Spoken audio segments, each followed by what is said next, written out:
You have seen through your face mask the thrills and frustrations of the Super Bowl quest. The 1990 season, you and your teammates celebrated an AFC championship title. But in your first Super Bowl ever, you watched a game-ending field goal attempt to win it all sail wide right. A year later, your hometown paper's headline screams more bad news. Now, 2 Super Bowl losses for you and your teammate, Bruce Smith. It's just a terrible situation, and it's a really unfair situation that people tend to look at the Buffalo Bills as being losers. Your drive to win this trophy continues. Twice more you have won the AFC championship game. That's 4 consecutive years you have won the conference title. But the Dallas Cowboys have won the last 2 Super Bowl matchups. And although the fans and the media have stuck you with the label of 4-time Super Bowl loser, you and your teammates see it otherwise. We know we're winners, and I think in the long run, if I win a Super Bowl, it'll be great. If I don't, it was never meant to be. And I think everybody realizes not everybody can win it. But again, I still have a few more years left, and you never know. We'll find out about this year in January at Super Bowl 29. But tonight, the Buffalo Bills play the Pittsburgh Steelers on ABC's Monday Night Football.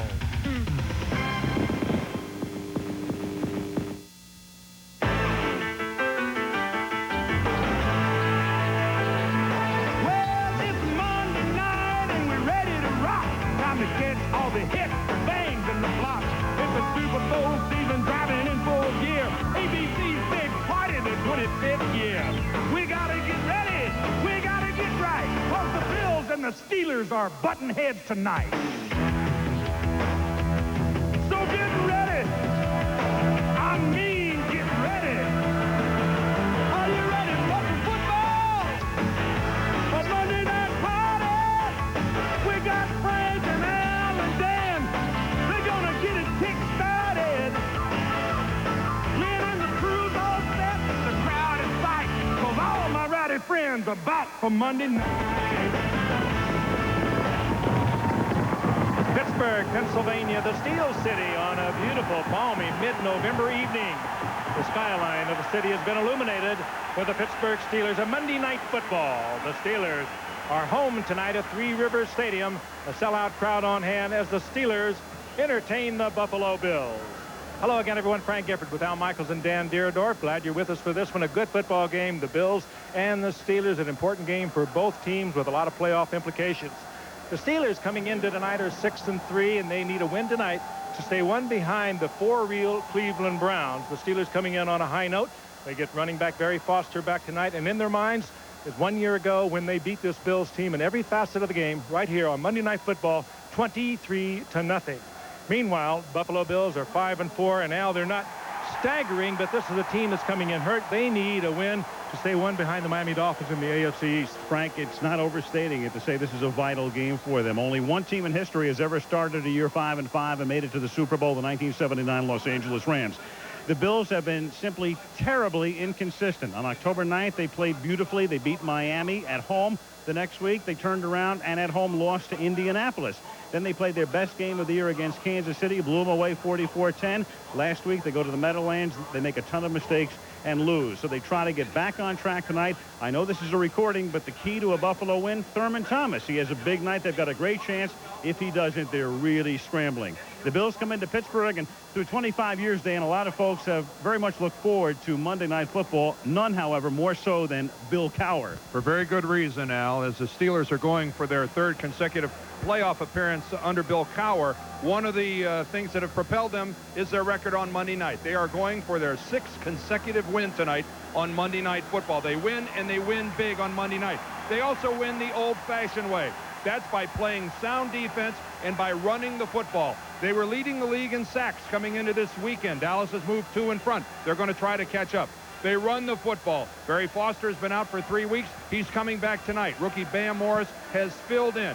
Frank mentioned what happened a year ago. They kept the ball for 45 minutes to only 15 for Buffalo. They want to climb on Buffalo early and remind them of a year ago. So Three Rivers Stadium in Pittsburgh. It's a beautiful shot from above. The Goodyear Blimp Spirit providing the scenics this evening on a spectacular night Temperature today in Pittsburgh got up into the low 70s. It's in the upper 60s right now. They expect rain, but not until after the game. Steve Christie to kick off. Pittsburgh to receive. And Dwight Stone dropping back for the Steelers. To the 10-yard line. Stone behind blocking, comes straight up the middle, and a good run back all the way out to the 42-yard line. And Bobby April, the special teams coach, reflecting that run back as the Steelers have good field position to begin the game. Neil O'Donnell had to leave last week's game. A bruised lower leg, x-rays negative, took every snap in practice this week and has performed very well on Monday nights in the past. Bam Morris is the rookie, though we will see Barry Foster. John L. Williams is the fullback, former Seahawk. Big Pen is the new starter, along with the rookie Charles Johnson, and Green, the tight end. Jackson Love, Dawson, Kalis, and Searcy, a very good interior five. Bam Morris, third-round draft choice out of Texas Tech, picks up about 3. Bruce Smith in on the stop, and he spearheads the 3-4 Buffalo alignment. Hanson, Wright, and Bruce will be moving around tonight. As always, Bennett, Patton, Maddox, and Talley. Patton and Maddox playing very well on the inside. Washington and Smith are the corners. Jones and Darby are the safeties. 2nd and 7. Double tight end set for the Steelers. And with Johnson 81 in motion, a deep drop, time, and it's complete to the rookie Charles Johnson, the #1 draft choice out of Colorado, and a first down at the Buffalo Bills 45 and 11-yard gain. I think it's a really good call by Ron Earhart, the offensive coordinator. They ran the ball last year against Buffalo for 227 yards. Expect Buffalo to overplay the run early. Smart call here, I think, on 2nd down, going to the pass. And try to loosen them up on the line of scrimmage, because they will be overplaying the run. They were embarrassed a year ago. And with 2 tight ends there, you have to figure that they're going to concentrate on the run. It was a good call. Here's Morris. Cuts it back and is tackled after a pickup of 2. Bill Hanson, number 90, in on the stop. The ball at the 43-yard line. It'll be 2nd down and 8. And let's face it, the Steelers run the ball about as well as you can run it. 2nd in the league after 9 games. They are a good offensive line up front. Big Monty Dawson, the center, is about as good as they come. There's Barry Foster. He'll come in on the 2nd or 3rd series tonight as Bill Cowher wants to ease him back into playing gently. On 2nd and 8 out of the 2-back set. The play fake. O'Donnell buys time. Then it's tipped and it's incomplete. The coverage was very good. Marcus Patton, 53, got a hand on it to deflect it away. Good coverage by the Bills secondary. Trying to get the ball into big Eric Green, the tight end, and Eric Green was drawing double coverage on his own, and Patton, the inside linebacker, has good mobility, good athleticism, got back in, but you saw the double coverage on the big tight end, and he is going to see that all night long because, let's face it, the 2 outside wide receivers, Charles Johnson and Andre Hastings and Yancey Thigpen, well, they are not Pro Bowl wide receivers yet. I think Neil O'Donnell, when his tight end's covered like that, has got to look someplace else. He got lucky on that. 3rd and 8 out of the shotgun. O'Donnell scrambling, throws off balance, and the pass is caught out of bounds and is incomplete by Ernie Mills. It'll be 4th down at the 43-yard line. And O'Donnell is hurt. O'Donnell is shaken up again. He bruised his lower leg last week in Houston. He was hit as he released here and comes limping off. That's the one he's favoring, too, and this was just a good coverage on the part of Buffalo. There were 4 wide receivers, and they all were running patterns about 7 or 8 yards down the field. O'Donnell looked across the entire field, couldn't find one, and he was hit right on that left leg by Darryl Talley, and he has limped off. Bill Hanson was there as well, but we may see Mike Tomczak. Here is Royals, who's been tremendous this year at putting the ball inside the 20, and he has done it again. Mark Royals has kicked only 1 touchback this season. Willie Williams gets down there to save it from going into the end zone, and so Royals pins the Bills deep. Buffalo starts from the 3, 2:32 into the game.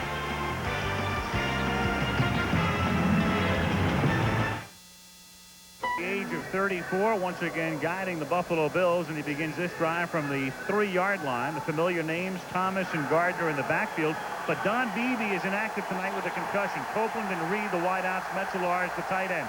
And up front is where they're really having problems. Fina, Lucina, Holt, Davis, and Parker, they're dinged, and they've been playing very inconsistently. Gardner, before he got set at fullback, slipped, but resets, and out of the eye, straight through the middle goes Thomas for a gain of about 3 up to the 6-yard line. The Steeler defense has been playing magnificently of late. Williams, Steed in the middle. Seals had 3 sacks last week at Houston.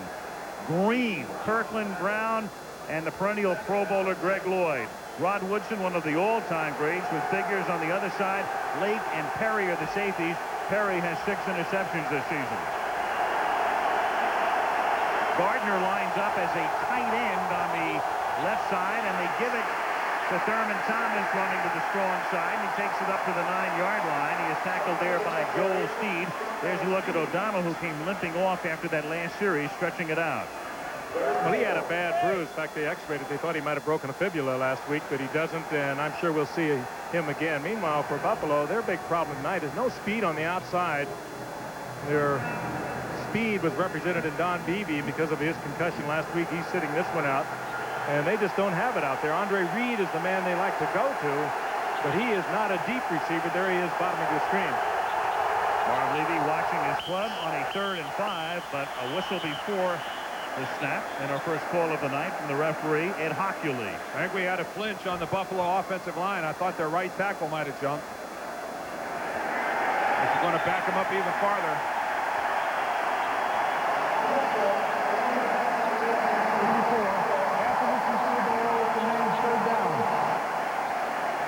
That's Glenn Parker we're looking at right there. Let's take a look at it. Take a look at the top of your screen. Steelers jump into a blitz, and that's what gets him into the flinch, I think. Yeah, you see Parker, number 74. He flinched first, then Metzelar, the tight end next to him, flinched as well. 3rd and 9, Buffalo from the 4. No score early in the first. Kelly throwing out of the end zone, and what a shot. It's incomplete. Andre Reed, who lives over the middle, has it dislodged by one of the hardest hitters in the league, Gary Jones, who comes in the dive. Well, Gary Jones is big. He's 6'2" and about 215 pounds. And I was looking at him down in the field earlier, and you're right, Al, he just had number 83 right in his sights, picked him up as he came across the middle right there. He didn't even look at the ball. He was looking to unload on Andre Reed. And this is exactly what Pittsburgh wanted to do. Get some hard hits in early in this ball game. Remind the Buffalo Bills what happened to them last year. 1 year ago tomorrow, they took a beating, and Pittsburgh wants to remind them that they've got another one in store for them tonight. Chris Moore, it's a short kick. Fair caught by Rod Woodson at the 44, a 39-yard boot. Now for our new weekly feature, the Leatherheads. Tonight, a look at a moment from a past Monday night game from a different perspective. The football's point of view. MGM presents NFL's 1991 Chiefs-Raiders game starring the Leatherheads. The Chiefs were down 21-17. Clink, get ready for the touchdown. Take it, shake it, pump it up. Get in there. Yo, the bird, it's goal to goal. It don't matter that you scramble great and your pump fakes fine. They only love you, baby, if I'm over the line. Yeah. Touch. We going down. Take it, shake it, pump it up. La cucaracha, our team just gotcha. See you later, little Raider. In business, there never seems to be enough of it. And the last thing you can afford to do is run out of it. Time. In from Akron, Ohio, not far away, hovering above downtown and providing some spectacular scenics on a mid-November evening. Temperature in the upper 60s. Perfect weather. 10:51 to go. First quarter, no score. Pittsburgh has it for the second time at the Buffalo 44. O'Donnell sets up a screen. Bam Morris with a couple of blockers out in front. And Bennett runs him down from behind after he picks up about 7. ABC's Monday Night Football is being brought to you by Lincoln Mercury and the complete line of 1995 Lincoln and Mercury automobiles. Miller Lite, expect great things. And Microsoft, where do you want to go today? I think the pressure now falls squarely on the shoulders of the Buffalo Bills. defensive football team.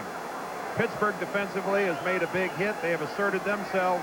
I think it's up to Darryl Talley, Bruce Smith, and these guys now to reject Pittsburgh's attempt here to take a lead. Here's Morris, first down on a 2nd and 3, all the way to the 23-yard line goes Byron Bam Morris. Yeah, the last part of that is if they can. If they can, this is the time to do it. Pittsburgh is setting the tempo of this football game, Frank, and Buffalo needs to try to recapture. Well, they set a pretty good tempo over the right side, and these are small inside linebackers. Patton goes 243. Maddox is 233. They have learned to play against the run a little better. They were rolled up pretty good last year, but they are still small, and this is a big offensive line, and they just bowled them out of there on that play. And when you watch Bam run, you see where he got the name. Bam, after that 14-yard pickup, gets about 4 here to the 19. Wright and Patton in on the tackle. Morris is averaging 4.2 yards a carry. Barry Foster averaging 4.3, and these days that's very good. The league as a whole, lower than it's been in years. The average rush this year, 3.7. Well, there's a perfect look at it. He's hit by 2 Buffalo Bills, and he takes them both forward for another 2 yards. I talked about the linebackers, Dan, but that the front line, Hanson, Wright, and Smith, they're not big either. No, they're real quick, very active. They stunt, they move, but they don't have a lot of lead in their pants. They're not big guys. 2nd and 6 from the 19. Off the play fake, he's chased by Smith, and O'Donnell throws it away. With Bruce breathing down his neck, and Smith is shaking. Well, Bruce is actually picked off by Jeff Wright. I think Bruce is going to be able, I think it would have been able to chase O'Donnell down, and O'Donnell is limping on his way back. Running at full speed is something that Neil O'Donnell's not going to be able to do. But watch Smith. He's going to come around the corner, and as he's bearing in on O'Donnell, watch from the right. That is Jeff Wright diving for O'Donnell, and he clips and picks off. Here it is. Watch 91. There's Wright. As he dives for O'Donnell, he gets in the way of Bruce Smith. But Neil O'Donnell doesn't have a lot of scrambles like that left. As a matter of fact, he's coming out of the game. He took a timeout, and he's hobbled. Well, it's going to be the kind of injury it's going to hurt him, and then he's going to feel better. And I think we'll probably see him again, but he is hurting. 8:42 to go in the first. Nothing. Interception, 10 quarterback sacks. Got himself 10 penalties also, Dan. Well, and loves to hurry across that line. He loves to jump the count. Neil O'Donnell stays in the game. But let's be serious. He's got a giant bullseye painted on his uniform. He's a little bit hobbled. After a Steelers timeout on 3rd and 6, at the high snap taken out of the shotgun, and then John L. Williams goes nowhere on a play that does not fool the Buffalo Bills. Henry Jones is there to make the tackle, and that's going to set up a Gary Anderson field goal attempt of about 39 yards.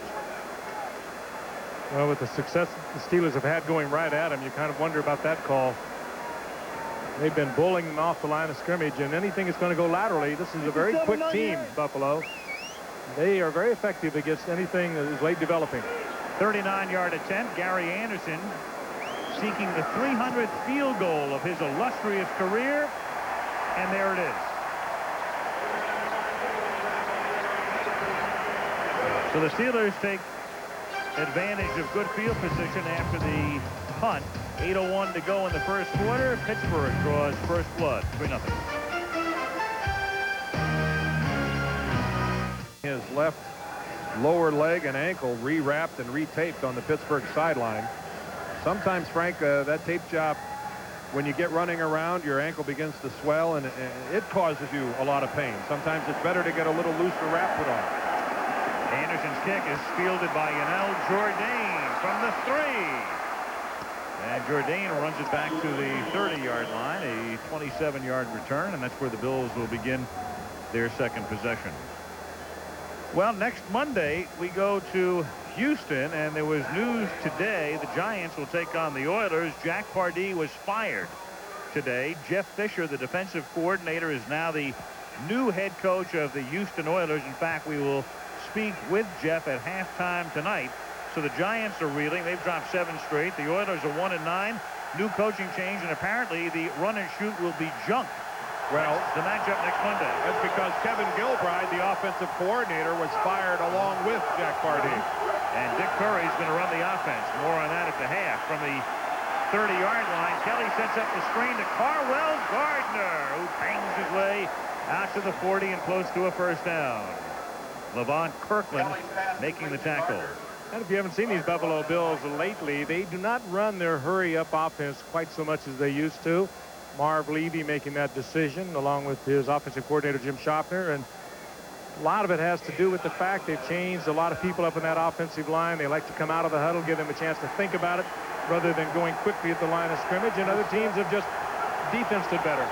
2nd and 1, and that's a first down for Thurman Thomas. They began that no huddle in 1990. They've been to 4 Super Bowls with it, but as was the case last week, I wouldn't be surprised to see the conventional huddle in the first quarter tonight, and then maybe a change-up in the second quarter. That is in stark contrast to the way the Buffalo Bills used to do offensive business. The fewest by any National Football League teams of 20-plus yard pass plays. Hard to believe with this offense that used to terrorize everybody in the NFL. From the 42, Kelly buys time. Nobody open.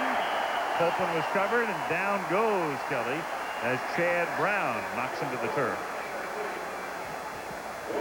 2nd and 10. Just good coverage by the Steelers. Woodson on his man. Carnell Lake helping him out. Kelly had no place to put it.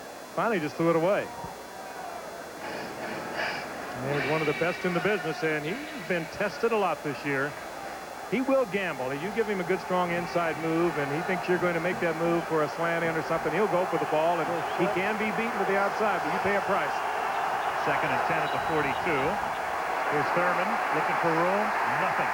Nothing happening. Number 99, Levon Kirkland is there. 3rd-year man out of Clemson. Talked about the Steelers offense and their offensive line. They have played great defense over the last few weeks. 5th overall after 9 weeks of play, and 4th against the rush. But as Dan said at the top of the show also, they led the league coming into this last weekend's play with 29 sacks. Dallas recaptured at 31, and they're going to try and get it back tonight. 3rd and 14 from the 38. Steelers leading 3-0. Kelly throws an out, incomplete, intended for Billy Brooks, and it's 4th down. Boy, Brooks is arguing that he was held on the play. Good solid coverage here by the Pittsburgh Steelers. Let's see if Brooks has a case. He's working against Deion Figures, their #1 draft choice of a year ago. Plants comes back, and Figures does put a hand on him and gets it out there, and that kind of contact happens. He didn't grab him, and it didn't seem to really impede him from going back. But, Frank, we've seen less that have drawn flags. This year we have. Yep. Anytime you touch him after 5 yards, you can draw a flag. We've seen a lot less get flags. Chris Moore to kick toward Rod Woodson. It's a 46-yard kick, fielded at the 16 and a run back to the 20. Tackled there by Mike Dumas. 5:34 left in the opening quarter. Steelers 3. Bills nothing. Pulled hamstring, so he is out of the game now. The humongous tight end for the Steelers. He's gone. Jonathan Hayes is in there to spell him. And Barry Foster is in the game for the first time in a month. Barry comes back after the sprained knee in the backfield. And they leave him in the block as O'Donnell retreats, throws over the middle, and hits a wide-open Johnson, who picks up a first down up at the 36-yard line. 16-yard gain. Charles Johnson's second reception, tackled by Henry Jones. Gets better every week, this Charles Johnson. Came out of the University of Colorado, first-round draft pick, had a lot to learn, and he is learning fast. He is a superb athlete, an academic scholar athlete also at Colorado, and he seems to be improving almost with every game. At the 36, 5 minutes to go first quarter. Steelers with the ball and the lead, 3-0. And here is Barry Foster banging his way up to the 41 for a gain of 5. He's tackled by Mark Maddox. Barry is wearing a rather large brace on his left knee, and I had a chance to ask him before the game how it felt with that brace. There you get a good look at it there underneath his sock. And he said, "I'm not comfortable with it. I feel like it really slows me down." But it's the prudent thing to do. Wear that brace for a week or two, wear it during practice, and then shed it. It's going to take a while for Barry Foster to get back into it. and the Steelers are lucky they have the luxury of Bam Morris to fill in the holes while he's out. Foster goes the other way, picks up a first down, and then runs out of bounds at the 45-yard line. John L. Williams threw a beautiful block to string him. Barry Foster with a 14-yard pickup. I'm not so sure Barry, before he missed his 3 weeks with a bad knee, wouldn't have planted that left leg. That's the one with the brace on it, and just boomed right into that tackle. I don't think he took the sideline rather easily. And I think Henry Jones is thinking to himself, that's quite all right. Go ahead, Barry. You take the sidelines. I'll give it to you. He had a lot of time to think about it. Now I'll take it over here. I got the first down. Thomas Smith, rather, number 28. I'm sure he's delighted that Barry said, I'll just sit this one out a minute. From the 45-yard line. O'Donnell. That's tipped and almost intercepted. Mark Maddox, who picked one last week at the Meadowlands, almost had another. Well, that's bad judgment that time on the part of the quarterback, Neil O'Donnell. He got away with it. He does not throw interceptions. One of the lowest rates in the league. He's thrown, I think, 2 in the last 5 games or something like that. Just something incredible. But this is a bad pick. He was throwing into the middle into a tremendous crowd and almost picked off. Jonathan Hayes, the intended receiver, he's not one of your better receivers to begin with. Maddox almost got it, and that's the second time that O'Donnell has challenged the middle of the field, and he could have 2 interceptions for his trouble. On 2nd and 10, here's Foster. And Barry fights his way inside the 40 to the 39. It'll be 3rd and 4. Well, that's what Barry Foster needs, too, a little combat, getting hit from all sides to get kind of back into the swing of things. And he shouldn't worry about wearing that knee brace. He should talk to Thurman Thomas of the Bills. He's been wearing one for years, ever since he injured that knee in college. Matt Darby came up and tried to lay a lick on Barry Foster that time, and Darby got propelled 2 yards backwards for his efforts. One thing about Foster and Morris, when they get tackled, they keep going forward. 3 minutes to go in the first quarter. Steelers leading 3-0. A little toss to John L. Williams. No, sir. Coming up from the secondary, Kurt Scholes to break up the play.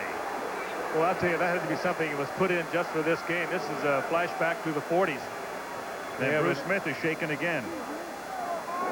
Little pitch out. Used to pull the tackle. Remember? You remember this play, Dan? Oh, sure. Little pitch to the halfback. But it's dead when you get corner force like this. Scholes is too far upfield. There's nobody there to block him. In that defense with a quick corner force, that play is dead. You can see the pain that Bruce Smith is in over on the Buffalo sideline. Here's Mark Royals. He'll try to plant another one inside the 20. He's been doing it all year. He bounces it at the 6. Boy, he is spectacular. Dwight Stone downs it at the 3. Mark Royals has been doing that all season. That's football's version of a sandwich and a balata ball. Straight up and a soft landing on the green.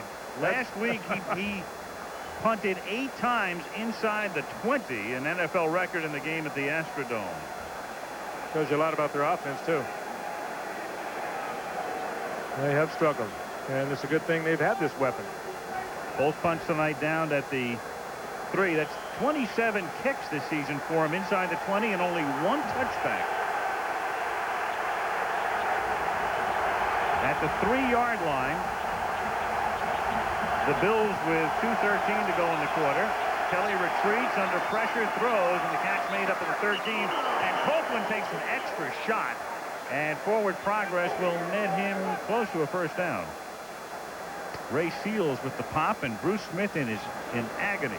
Oh, we saw him go down earlier when he was pursuing O'Donnell. He grabbed at his shoulder that time. I don't know what the problem is right now. Meanwhile, Copeland with a good drive.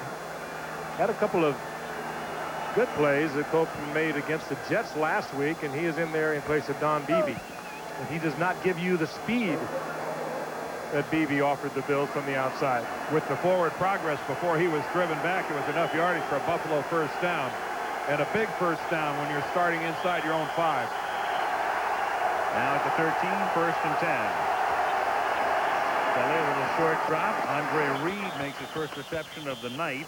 He's out of bounds. Dion Figures there with the coverage at the 21, and that's catch number 48 for Andre. And the Bills pick up the tempo here, going with the no huddle. It's a good changeup, and of course you probably know, designed to keep the defense that you have on the field, preventing them from changing. Thurman Thomas, he has a first down, so they've taken it from the 3 out to the 27 with a pair of first downs, a minute and a half to go in the first quarter. It's also when Jim Kelly starts to call his own plays.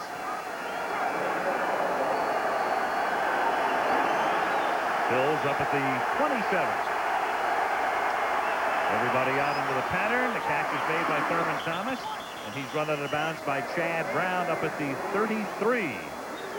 This is very fatiguing to a defensive football team.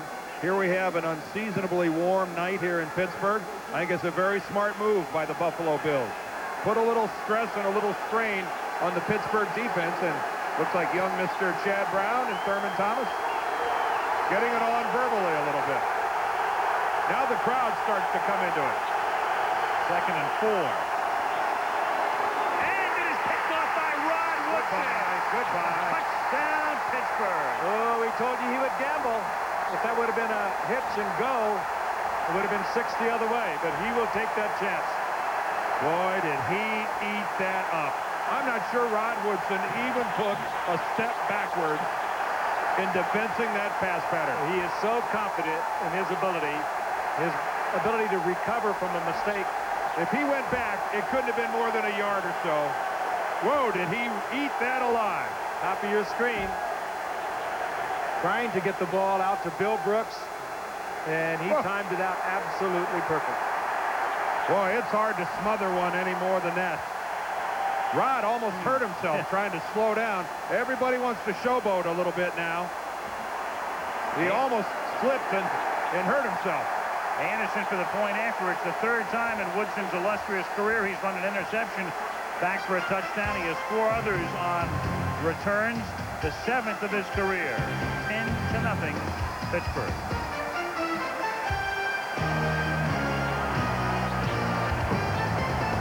A 10-0 lead. The point after by Gary Anderson was the 400th of his career. Jim Kelly had the team moving. Bruce Smith is hurting, and the Bills are hurting right now, and arrears by 10. Dan, you're right. It looked like Rod Woodson was in the huddle. He didn't take one step backwards. Now, here's a guy that named to the all-time NFL team, and a play like that illustrates why. Textbook. Short kickoff by Anderson, taken at the 11-yard line by Yanel Jourdain. And he is rolled down up at the 29. Let's take a look at that play again by Rod Woodson, if we could. Here's Woodson lined up right here. Here's Brooks. Watch Woodson. He's just going to sit here and then smother the play. It's almost as if he was in Buffalo's huddle. He's locked up man for man with Brooks. I don't know if Brooks telegraphed it somehow, if Kelly did. I don't know what Rod Woodson saw, but he saw something, because, Frank, that's unbelievable that he doesn't respect something going deep any more than that. I've watched him a lot of years, Dan. He'll take the risk. He's been beaten for touchdowns. From the 28, in the final minute of the first quarter, here's Thurman Thomas, and he bangs his way up to the 34-yard line behind a block of John Davis. Glenn Parker helping out as well. Gerald Williams on the tackle. You know, we showed that graphic the last time Buffalo had the ball, how they have really struggled in their deep passing game. You don't throw that many balls over 20 yards. That's the type of corner play that you get in return. 2nd and 4. Kelly throws, and Copeland was the intended receiver. He was covered by Figures. Incomplete. 3rd down. All of that's factored in by a cornerback like Woodson. I say like Woodson because there are not many like Woodson, but he just absorbs that all week long. He looks at Kelly, he watches Kelly. He probably took a long look at Brooks, and something clicked with him. And he was willing to take the risk, give up 6 points even, and go for it. Well, Buffalo they need to make lightning strike here. 3rd and 4. Great protection. The throw is there up at the 43-yard line. Andre Reed makes his 2nd catch, and that's a first down on what will be the final play of the first quarter. You think it's a coincidence they ran that pattern to the other side of the field? I think not. But the Bills have dug a hole through 1. Pittsburgh leading 10-0, and back we come with Monday Night Football after this message and a word from our ABC station. He's telling us that he's been notified by the Buffalo sideline that Bruce Smith may return, but he is in real pain on the Buffalo sideline. A moment ago, he was trying to raise his arm just to shoulder level and was having real difficulty doing it. That's not his blood, by the way, on his jersey. Start the second quarter. Oh, but it's Buffalo somebody. from the 43-yard line. Kelly throws, and Reed makes the catch, but he was out of bounds. Covered by Dion Figures. Al Michaels, Frank Gifford, Dan Dierdorf, Lynn Swan in Pittsburgh. A flag is down on the play. The jam shoulder. Bruce Smith will come back. We talked about Eric Green before. Ed Hockley tells us the call is against Buffalo. Illegal use of the hands against the Bills. Yep, that summarizes the feelings of 66-year-old Marv Levy. Illegal hands to the face by the offense, number 67. 10-yard penalty, repeat first down. That's their remaining Pro Bowl player, Kent Hull, their center. Gone are names like Will Wolford, Howard Ballard, Jim Richard to retirement. Let's All take a in look 2 at years, too. There's Hull, number 67, and he gets the right hand up in the face mask right there. You see the helmet being forced way back. Good call by the official. Can't get your hand on somebody's helmet and twist his neck like that. On 1st and 20. Thomas, he gets separated from the football by Carnell Lake. Well, we talked about Gary Jones earlier. Carnell Lake will put a hit on you also. In fact, this secondary is one of the best and one of the most undersung around. Carnell Lake is a superb athlete. They don't mind him getting man for man on a wide receiver. He can do that. He can come up and play the run, so it's tough. He's on that side usually with Woodson. Tough to run against, and he shows you right here he can put a hit on. And this Pittsburgh team feels that they are so much more physical and can take the physical game to the Buffalo Bills. And so far, they're doing exactly that. On 2nd and 20, Kelly pump fakes, and that doesn't fool anybody, and Kevin Green gets the sack. Number 8 for Kevin Green and 30 for the Steelers. He just totally collapses Glenn Parker at right tackle. And he's not that big either, Dan, is he? No, he's not. Kevin Green, really just 245 pounds. But look, he gets up underneath Parker, just runs him all the way back. You have to be a little more physical as an offensive lineman. You got to challenge the guy. You got to deliver a strong enough blow to stop his momentum upfield.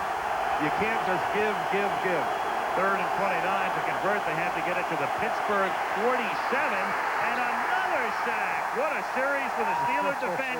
Chad Brown at the 11-yard line. And that sack is caused by Kevin Green, who comes on a pass rush, reads the screen, and takes off running with Kenneth Davis the back. That's a play by Green, even though he was nowhere near the quarterback. And Kelly had no place to put the ball. Watch Kevin Green right here. He stops. He sees Davis coming out, runs with him. Kelly wants to go with the screen, and he takes it away from him. Chad Brown gets the sack, but Kevin Green made the play. It is 4th and 40. Moore hopes he can punt for a first down. It's a 47-yard kick. Rod Woodson runs out of bounds, and a flag comes in at the end of the play. In fact, there are 2 flags down there. And you know what? He barely made it by about 3 yards, punting for the first down. You don't hear that 4th and what was it, 40 what? And 40. Just an even 40? An even 40. That's when you know it wasn't a real good offensive series. No. A penalty and 2 sacks. You know, they can have those clipboards with a lot of different plays on them. Yeah. None of them got 4th and 40 next You know, and for the Bills, this, I think, probably already starting to smack of a recurring nightmare. A nightmare took place 1 year ago tomorrow night. Illegal block in the back by the receiving team, number 37, during the return. 10-yard penalty, first down. Carnell Lake blocked Steve Tasker. We'll check it out on the replay. There's Tasker on the right, number 89, the best special teams player in the league, and yep, he gets hit in the back by Carnell Lake. Well, that's one thing that moves Pittsburgh back. Jim Kelly and the Buffalo Bills in a very critical game. Bruce Smith shaking that jam shoulder, but he is in there. And I think that's an indicative statement by Bruce Smith as to the urgency being felt by the Buffalo Bills. Facing the prospect of going to 500 being out-hit, out-toughed in a ball game here. A guy like Bruce Smith wants to make something happen.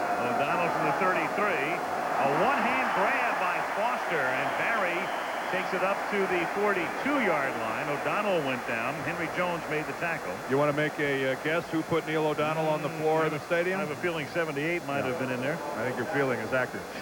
And he almost got to him before O'Donnell could unload the ball to Barry, who made a super play. Working through John Jackson, spins to the inside. He's beautiful to watch. He is beautiful to watch. You know, as well as he plays against the run, he also is, this year, has become doubly tough. He is tough against the run. On 2nd and 3, here's Foster again. Probing the middle, comes up a little short of the first. Want to guess who's on Barry Foster's lower legs there? How about Bruce Smith? It'll be 3rd and 1. A look at downtown Pittsburgh. The Golden Triangle. On a gorgeous night. Bruce Smith against the run. Most tackles for losses or no gain on rushing plays. That's a figure that not too many people pay attention to, but it's very worthy to note that those fellas right there, you don't hear about them a lot in that regard, but that's your leaderboard in that category, and Smith has to come out of the game on 3rd and a short one. And Foster is able to get it up to the 44 and pick up the first down, just barely. Ooh, he just spun away from Darryl Talley. Talley was in there for a loss, and he pulled free, and you can see Talley is upset. He had him short of the first down, and Foster also making a good play. That's tough enough to be out of there for 3 weeks and come back in. Sure is. Enough for the first down, but Bruce Smith again out of the game, and boy, is he hurting. Boy, you admire his trying to play. James Patton takes his spot at right end, and O'Donnell gets banged down by Cornelius Bennett at the 35-yard line. So with Smith out, Bennett, his alter ego, picking up the slack. Yeah, he picks up sack number 5. Biscuit Cornelius Bennett, and he is Bruce Smith's counterpart on the other side. A nice little game. Hansen to the outside, jumps over the block, and then zeroes in on O'Donnell, and good coverage downfield by the Bills. O'Donnell really ate that ball. He had nowhere to go with it, and look at this. Bruce Smith back out on the field. That's going to probably be the pattern most of the night. In for as long as he can stay in and out for a play or two. 2nd and 18. Foster goes nowhere. He is written down by Oliver Barnett, and the crowd doesn't like the call.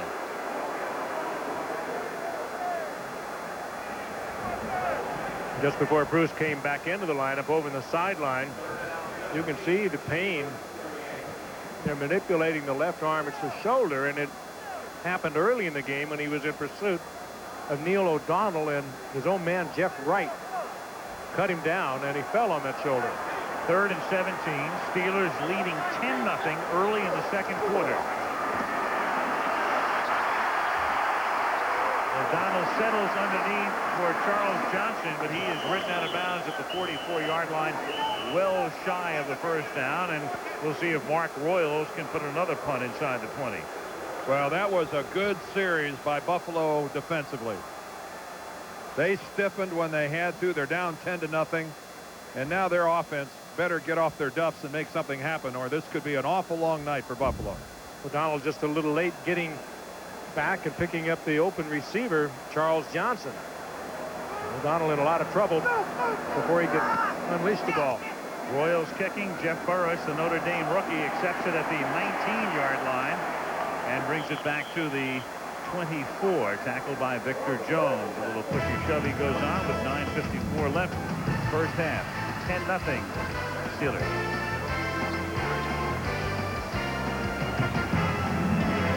On November 14th, who would have thought we could have worked this game in Aloha shirts? Warm today. I think a near record temperature here. One of the warmest places in the entire country.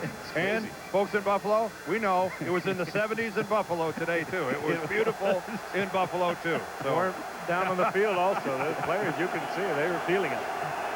But there's a front moving in tomorrow from the 23-yard line. Kenneth Davis breaks the initial tackle. Picks up 3, and you're right, Dan. This is a critical time now. The second quarter, Buffalo has to generate something offensively here. Well, they are. They play what, 11 games, or rather 3 games in 11 days. They have Green Bay on Sunday. They have Detroit on Thanksgiving, and of course the Steelers are tonight. And let's face it, they don't have a lot of rooters around the AFC. You know, 4 consecutive years they've been the AFC champions, and Pittsburgh tonight knows they have a chance not only to help their own cause, but to kind of drive a stake into the heart of the Buffalo Bills at the same time, something they very much like to do. 2nd and 6, Davis again, and down he goes. Kevin Green finished him off after he was initially hit by LaVon Kirkland. So Thurman Thomas gets a breather, and Kenneth Davis gets racked up. ABC's Monday Night Football is being brought to you by the new Dodge, a division of the Chrysler Corporation. De Beers, a diamond is forever. And the beer that's colder, bolder, gets smooth as ice, Molson Ice from Canada, the land where ice was born.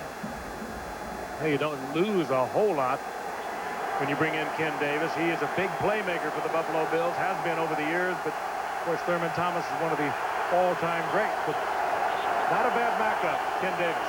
Blitz 10, and Davis makes the catch, but Lloyd wraps him up, trying to strip the football, and knocks him down at the 26-yard line, and Woodson on the blitz that time knocks Kelly to the turf. Boy, there's no defense against the corner blitz, especially when the corner's as big as Rod Woodson. He's going to come right here off the bottom. There he comes. He's lined up on the guy in the slot, and there's just nobody to block him. There is nobody to block him. When it's well timed by the corner, the quarterback is going to take a hit. He might get sacked, but he is going to get hit. And Woodson got hit himself enough, or shaken enough, that he takes himself out, and they send Charles Johnson back to receive this kick by Chris Moore. And the rookie from Colorado takes it at the 35 and brings it back to the 48-yard line, where he's tackled by Steve Tasker. So the Steelers have it near midfield, 7:40 to go in the half. Pittsburgh 10, Buffalo nothing. You know, Thurman Thomas on the sidelines. He was out of that last series, and they have taken the tape off one ankle, and they're working on. Let's go down to Lynn Swan. He's got an update. We'll be going down there after the play. Lynn is getting the information. We just thought he came out for a breather, but all of a sudden they are re-wrapping his ankle. Pittsburgh has it. Bam Morris is back in the game, the running back. 7:40 to go. Ernie Mills is in motion in the first half, and Bam takes it to the 50. And now let's get that injury update from Swanee. Well, Thurman Thompson is certainly not fatigued and is very comfortable down here, but he didn't go in that last series because his ankle was bothering him. He tried to work with the pumps on the shoe, couldn't get it adjusted, so he just sat out for a while. And Dan, you're right. It is indicative of how important this game is for the Buffalo Bills, that Bruce Smith is still in this ball game. But you should watch the focus as he tries to concentrate through the pain on the sideline to get him ready, get himself ready for each play. It's amazing. Al? All right, thank you, Lynn. 2nd down and 9 from the 50. O'Donnell chased a little dump off to Morris for the first down, and a lot more. Bam takes it to the 18 before he's rolled down by Marcus Patton. He broke the tackle of Mark Maddox way back upfield. 33-yard gain. Steelers need this kind of a play, and O'Donnell got out of trouble, and Morris stayed alive for him. Under pressure, O'Donnell spins away, gets away from Patton. How close did he come to stepping out of bounds? And Bam stayed alive for him. He came very close to stepping out right there, but he didn't. Sure the official did. right Look on at top that. of it. Boy, this guy is something. A 3rd-round draft choice. Imagine that. How about the play Marcus Patton made? He's in the backfield, then he goes downfield to make the tackle at the 17-yard line. Bam takes it to the 11-yard line. Well, you come right back with him after he makes that big play, goes about 35 yards. You give him the call. Ron Earhart, certainly not concerned whether he's in the right kind of shape to get consecutive calls. What do coaches say? He's too young to get tired. You're too young to complain. You're too young to get tired. After 4 weeks, the last 4 weeks, Emmitt Smith leading the league in rushing over that period. Means of San Diego, Harvey Williams of the Raiders, and then there was Bam. Barry Sanders changed all that last night. 2nd and 5. Here's Morris swinging to the left side, and Bam Morris is in there for the touchdown. But John L. Williams was holding on the play, and the flag is down. And Matt Darby just got saved from a very embarrassing moment. There are 3 flags down. Matt Darby got saved from a very embarrassing moment. That's not the way to take on Bam Morris and get carried into the end zone. Holding by the offense, number 22. 10-yard penalty, repeat second down. John L. gets the call. He's not even saying I didn't either. This is the all-time holding. You're right, Frank. 3 flags, all for the same thing. Right on the corner. When you do it on the corner, you never get away with it. Henry Jones came up for the force, and John L. Williams gets the takedown.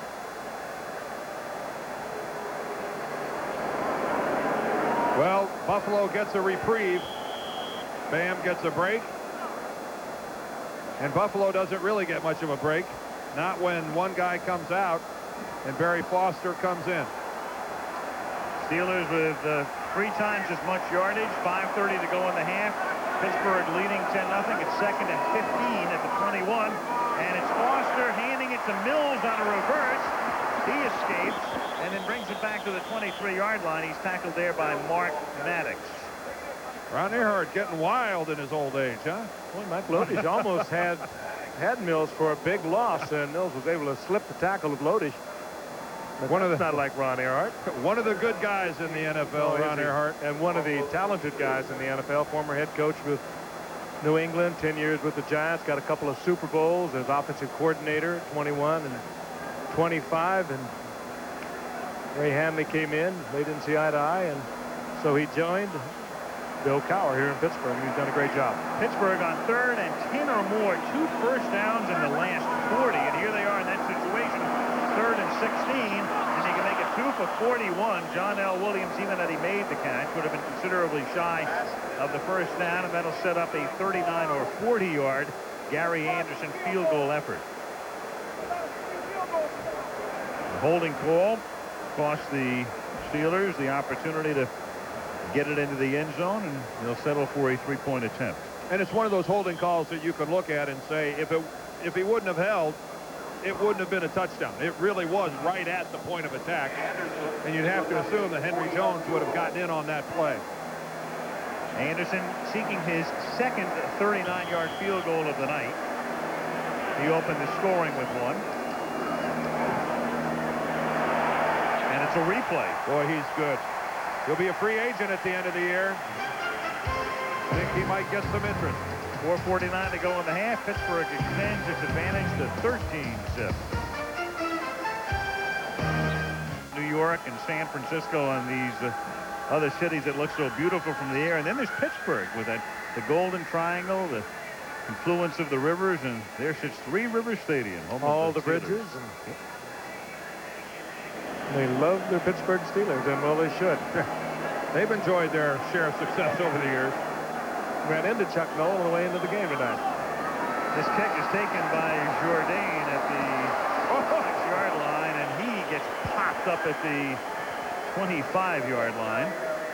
You could hear that and feel it all the way up in the booth. That's Gary Jones, and we talked about him and how hard he hits in the secondary. And he does the same thing on special teams. Now we'll see about Thurman Thomas is still on the sideline, so Kenneth Davis starts this series again for the Buffalo Bills. Thomas missed a game earlier in the season, but it was a knee that kept him out of the Chicago Bear game that he injured in our Denver Monday night. In fact, it's Jourdain who stays in the game as the tailback. And Kelly throws, and the catch is made up at the 41-yard line by Russell Copeland for a first down, a gain of 15. And the Bills working without a huddle, 4.5 minutes to go in the half. So they have Davis on the sideline, and you've got Thomas on the sideline, and they're going to go with Yanel Jourdain. If Buffalo can just drive the field, as they are so capable of doing, get a touchdown, go to halftime at 13-7, this is still anybody's game here. Here's Jourdain going nowhere. Jourdain, first-year player out of Southern Illinois, and the former Saluki is tackled by Kevin Green.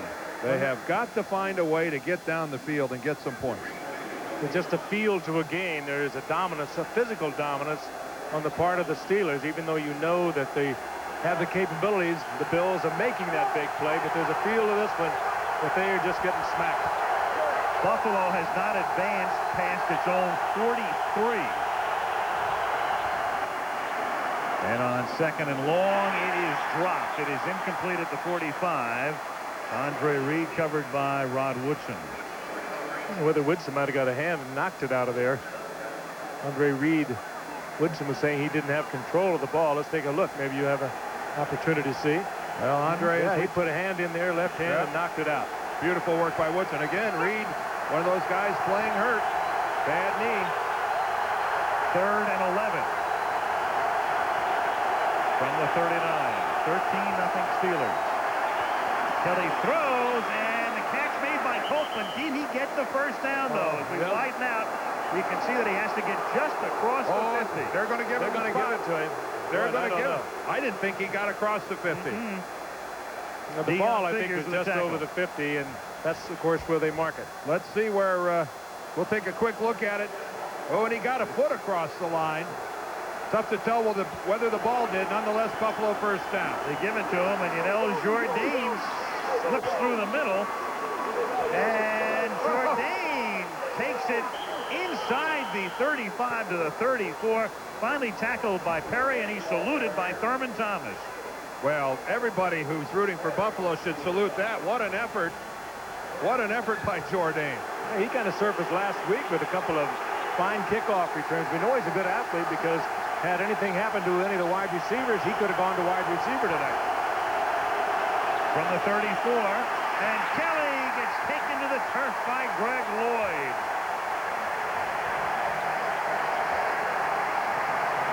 Well, you're asking an awful lot. You're trying to ask John Davis to come all the way over from his right guard spot and pick off a blitzer from the far side of the formation. You know, I think they missed the handoff on this. I think this was going to be a draw play to Jourdain. Davis is coming all the way over there trying to make something happen. There's no way he can make that block. If that's the case, it's a blown play. That's tough to tell. 2nd and 18. Kelly under pressure again. Sacked again. Ray Seal, who had 3 last week, sacks him back at the Buffalo 48. Kelly showing his frustration with the fact that he had time to throw the ball. None of his receivers could get open for him. There's plenty of time to deliver the football. Steps back up, just nobody there. And that takes us to the 2-minute warning. Earlier they had a 4th and 40. Now they've got a 3rd and 28, and the crowd loves it. Their Steelers lead 13-zip.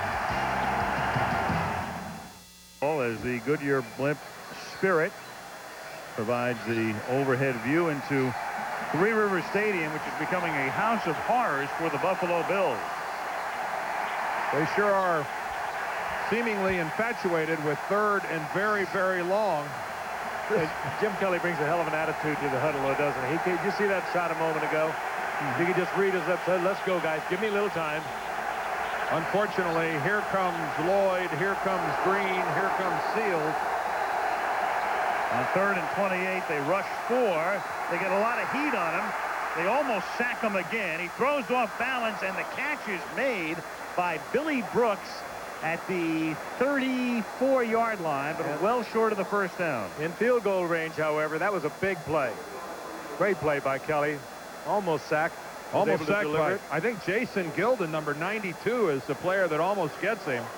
That was some nimble work by Jim Kelly to stay alive and then deliver a very accurate throw downfield to Billy Brooks. Parnell Lake also on a safety blitz. That was all Jim Kelly. 4th and 10. Steve Christie has not missed a kick this season. He's had a perfect year. He's 16 of 16 in field goal attempts, 21 of 21 in conversion attempts. The Bills are going to take... This will be about a 51-yarder, won't it? A timeout, as they set up for a 51 or 52-yard attempt with 1:13 to go in the opening half.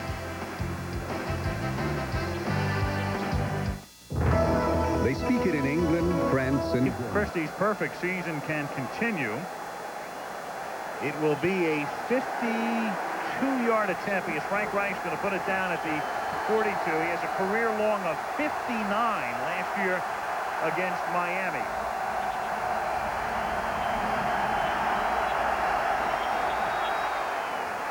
And Christie's kick is good. The perfect year continues. Just good. And that's his longest of the year up until this point. His 16 field goals, the longest had been 48 yards. There is only one field goal kicker in history, a regular field goal kicker, who has gone through a season not missing a field goal, and that was Tony Zendejas. Take a look at this. It just does get Talk over. about being good by the whiskers on your chinny chin chin. Look at that. It's the perfect night for a field goal kicker, however, because there's not a breath of air moving. Boy, look at that look that we give you there of how close that came. Gutsy move by Marv Levy. That's how desperately Buffalo needed some points, because Pittsburgh would have had plenty of time and very good field position if that Christie field goal isn't good. Look at this. You can see the shadow of the ball. Look at that. Man, some kick by Christie. Give Jim Kelly a big assist on that one. He bought a lot of time until he could get a receiver open. The Canadian connection. Steve Christie, a native of our good friends to the north from Ontario. Talked about as you look at Dwight Stone back deep. Tony Zendejas for the Rams in 91, 17 of 17, but he missed one extra point. At this moment, Christie having the greatest season ever in terms of percentage. No field goal misses, no extra point misses, but a short kickoff here, and Yancey Thigpen brings it back to the 45-yard line with a minute to play in the half. Well, Pittsburgh gets the ball up there anyway. And they have 2 timeouts remaining. Well, if this is not the tailor-made offense to move down the field in a hurry. We saw how Buffalo doesn't have a lot of big plays. The Steelers throw the ball to their wide receivers fewer than any team in the NFL. So they are not a quick strike come from behind ball club. And realistically, they have to get to about the 37 or 38, or rather the 33 or 34 before Gary Anderson can try a field goal, because he's only good for about 50 yards. From the 45-yard line, O'Donnell throws. It's a short gain as Yancey Thigpen makes the catch in at 47. And the clock keeps moving. Forward progress stopped in the field of play. And the Steelers will conserve their timeouts. They have a pair. They lead by 10. And wide open at the 35 of Pittsburgh is Ernie Mills. He takes it to the 27. O'Donnell says, give me a timeout with 29 seconds remaining. 25-yard gain. Well within field goal range now. Walt Corey can't believe it. Only rushed 3, dropped 8. They still made it.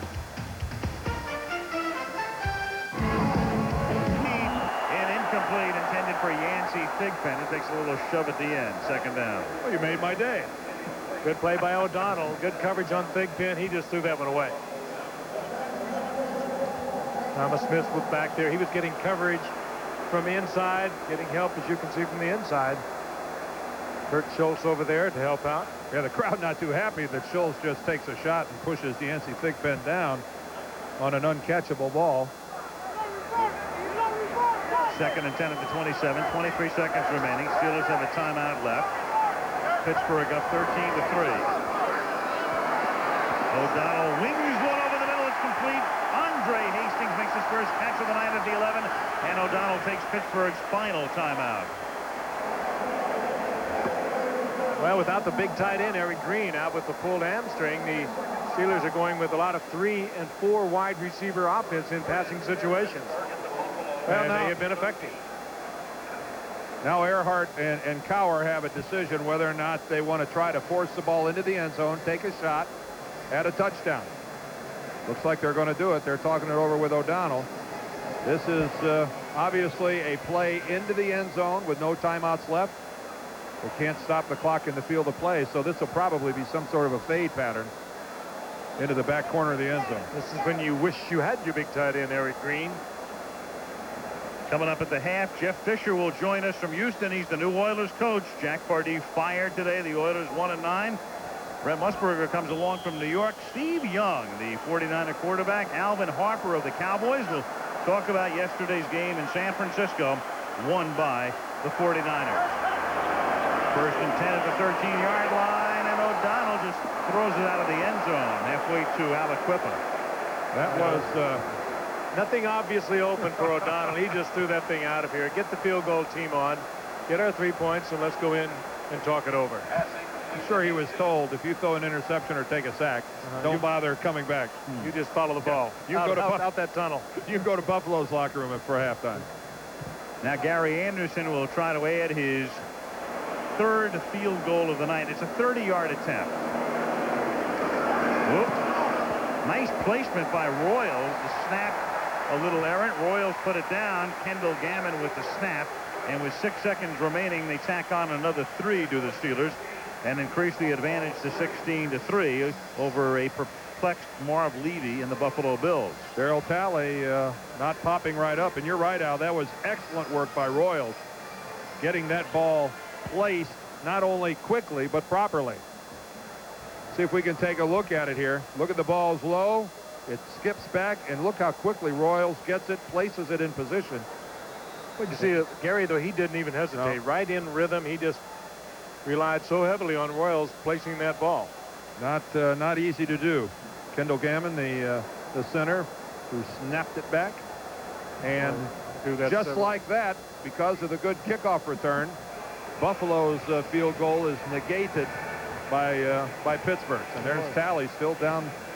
He made it over to the Buffalo sideline, but he's down. Bruce Smith hurting. Darryl Talley hurting. Andre Reed. Thomas hurting. Andre Reed playing hurt. And that offensive line, we've already told you about them. They came out of the Jets game a week ago with a lot of nicks. The Buffalo momentum there was very short-lived. Well, Thurman Thomas and the Bills try to regroup at the half as Anderson sends a bouncer down to the 32-yard line, and it will be down there by James Patton. And the first half comes to an end. The Pittsburgh Steelers, who beat Buffalo 23-0 a year ago tonight. That's when the clock should stop right there. You have surrendered yourself. You have said the play is over, and that is the end of it. And the officials are wise to bring everybody back out. James Patton was even more wise. Yes, he was. Not trying to run with the ball. That's not one of his strong suits. No, nobody's going to call him swivel hips. 6'3", 290 pounds. Now the head of the officials is with us tonight, Jerry Seaman. I'm sure he is one of the making an observation. Well, this half doing this according to the book. This half will not end the way the first in the game. Trailing 16-3. Darryl Talley also shaken up. Gary Anderson sends it down to Nate Turner. He brings it back from the 9-yard line and gets taken down at the 26-yard line. An ankle tackle by Myron Bell. ABC's Monday Night Football is being brought to you by Chrysler and the new Chrysler Cirrus Sports Sedan. The Norelco Razor for our closest shave ever. And Beechwood aged Budweiser. It's always been true. This Bud's for you. Thurman Thomas is back in the game. Jim Kelly guiding the Bills from the 26-yard line, and let's see if Buffalo can get something started. They were shut out here last year. 3 points in the first half here tonight, and the pass is too high off the fingertips of Russell Copeland. Second down. And the Bills will open the second half with their hurry-up offense, and now Copeland is going out. Another receiver for the Bills. He grabbed at his hamstring. And Steve Tasker has to come in. Remember, Don Beebe is inactive. Bucky Brooks, the rookie, is inactive. They are really hurting. Well, they're so hurting. Tasker doesn't have a reception all year. And here is Thurman Thomas. More than that, Tasker only has 10 in 6 years. Gerald Williams makes the tackle. Copeland comes back into the game. It'll be 3rd down and 2, and we'll take a look at the numbers through the first 30 minutes of competition. Well, it's been a Steeler domination on the scoreboard for sure, and as you can see from a stat standpoint, Only 80 yards in the first half for the Bills, their lowest output of the season. But they do pick up a first down here on a 3rd and 2, and Thurman Thomas provides a spark up to the 49, but a flag is down. There's a face mask here. Rod Woodson with the tackle, and 3 flags are down. Oh, that was so typical of a Thurman Thomas run. He's so difficult to get down. And Hockley with the scrambles. Whoever did the face mask, Darren Perry, might be the culprit. It was seen by all as 3 separate officials threw their flag. And this is the personal foul face mask against the Steelers. This will be a 15-yard walk-off. That's when you get him out of the mask and try to spike him with it.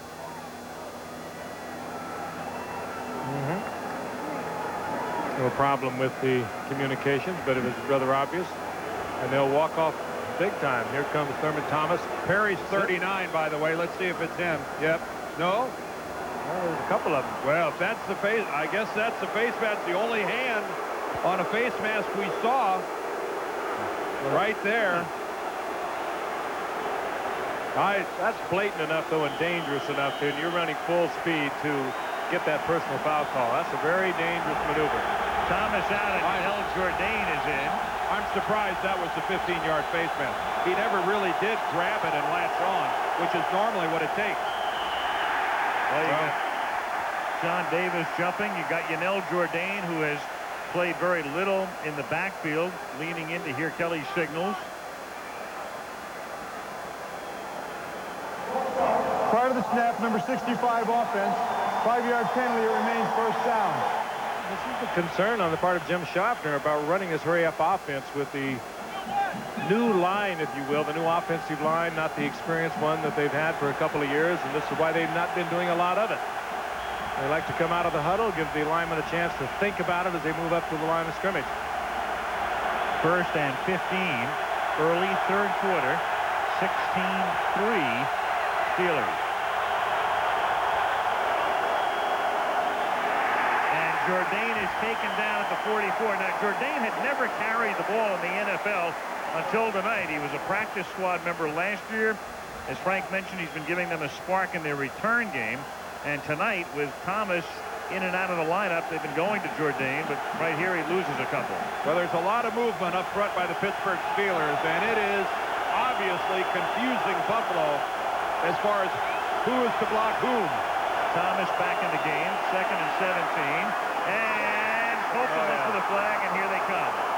No way that's not going to bring a flag. Contact after 5 yards, you'll get it every time. Tim McKyer on the coverage. There was a blitz. Of course, that leaves you in strong man for man. You try to play it as tight as you can, but the flag came down. Little Copeland breaking to the inside. Here comes McKyer. Has a hand on him right there in front of him, across his front of his mask, and the flag's fly. Steeler fans see that on replay and express their dissatisfaction. They couldn't have been looking at the same replay we were looking at. That was as obvious as interference gets. First down, Buffalo at the Pittsburgh 33. Here's Thurman Thomas. He takes it to the 29-yard line. It's a gain of 4, 2nd down, 6. Very important drive for Buffalo. Get some points on the board this opening drive. If they're able, Frank, to get into the end zone. Oh, yeah. And take a look at this. Now, keep in mind, outscored 14-0. That's not just like last week. That's the entire season. The Steelers have only allowed 14 points, but they haven't scored a single point the entire season in the 3rd quarter. 2nd and 7, and the catch is made by Russell Copeland to the 20, and that's a Buffalo first down. I'll tell you, the Steelers had so much success last week against Houston, 34 blitzes. But Houston is not the Buffalo Bills. The Bills used to picking up the blitz. They picked it up beautifully. Copeland was right in sync with Kelly. They were very cool, very calm. Here comes everybody. And Kelly right in the hands of Copeland. You know, you get a Buffalo touchdown here. It's 16-10, and Three Rivers gets a little jumpy. And Kelly to Reed. Andre Reed for the touchdown. He got position on Tim McKyer and scores. Well, McKyer never saw the ball. Tim McKyer's playing Andre Reed. and he never looked at the football, never saw it, thus was never able to make a play on it. Oh, and what an important drive that was. Mistake again. McKyer takes the inside. Somewhere along the line here, he's got to take a peek. Andre Reed played it beautifully, and it was thrown beautifully to the outside by Kelly. By the time McKyer gets around to thinking about looking at the ball, it's already there. Here's Christie for the point after. Reed's 50th catch of the year, a 19-yard TD. That makes it 16-10. There's a marker down.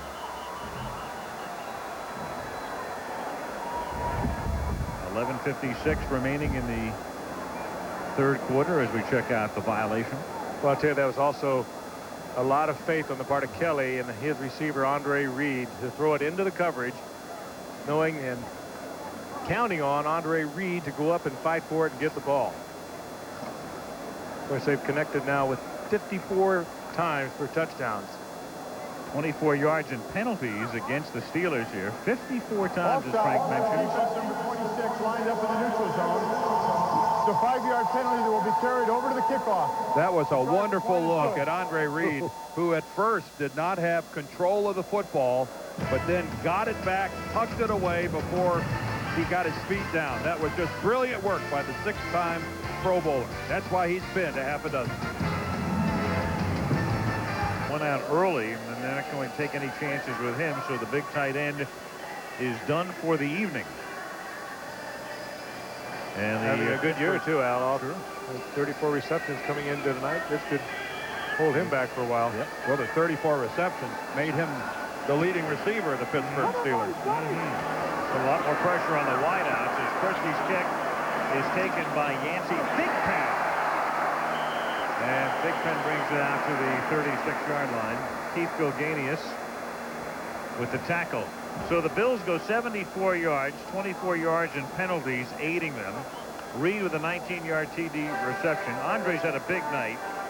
He's moved into 10th place on the all-time reception list.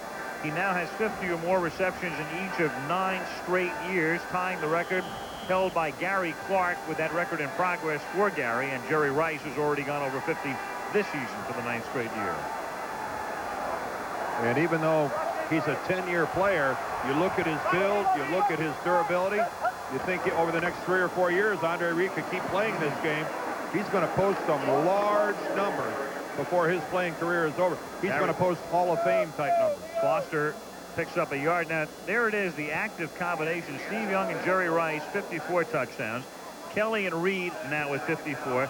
Aikman and Irvin, for instance, and you think about them connecting a lot, only 26 to this point. The all-time record is Dan Marino to Mark Clayton, 77 touchdown catches for Mark. Half of his 600-plus passes have been caught coming over the middle also. 2nd and 9 as O'Donnell throws, and the catch is made by the rookie Charles Johnson at the 41-yard line. He's about 4 yards shy of the first. Andre Reed, one of the toughest receivers I've ever seen in coming across the middle. Andre Reed from Kutztown University, located in the state of Pennsylvania. You know, we looked at that last graphic, and Steve Young to Jerry Rice was the leading active combination with 54. Joe Montana to Jerry Rice, they were good for 55 touchdowns. So Jerry Rice seems to be the common denominator there, doesn't he? He does. On 3rd down, Hastings can't make the catch at the 30-yard line. I'll tell you, Neil O'Donnell was feeling the presence of Bruce Smith behind his back. Hastings was wide open. Pass that should have been completed, but Neil O'Donnell, I've got to believe, was wondering what was going on behind his back with Bruce Smith. Good move. In fact, the defender slips. Down he goes. Number 20, Henry Jones. And O'Donnell overthrows it. But this man is such a presence on a football field. He's turning in one courageous performance tonight, isn't he? Here's Mark Royals angling one inside the 10. It's taken at the 9 by Jeff Burris. And Burris brings it back out to the 20-yard line. So the Bills have it after a 50-yard punt and a 13-yard run back. 10:25 to go in the third. Suddenly, the Buffalo Bills are within 6. They have the ball. You don't want to overstate things, but in a way, it's a crucial game for Buffalo, and their season could be riding on the outcome of this one tonight. A loss, and they're 5-5. Thurman Thomas up to the 29-yard line, tackled by Rod Woodson. And you don't get to be the 4-time AFC representative in the Super Bowl by having a lot of heart, without having a lot of heart, a lot of pride, and a lot of talented football players. Buffalo's going after this thing, and Pittsburgh better realize it. 2nd and 2. Thomas takes it up to the 30. He's a little short of the first down. It'll be 3rd and inches. It would be such a blow to lose a game like this, because you come back Sunday with Green Bay. They play on Thanksgiving Day against Detroit. And then down the road after that is Miami and Minnesota. Tough schedule coming up for Buffalo. And almost as important for Pittsburgh is a loss in their 2 back of Cleveland. 3rd and a short one, and Thomas does get it. He takes it out to the 32, but a marker is down. There was a tight end flinch here at the bottom of the formation. Flags came late. They did come late. Looked like an offsides, and then the flags didn't fly until after the ball carrier had been dropped. Ed Hockley is the referee.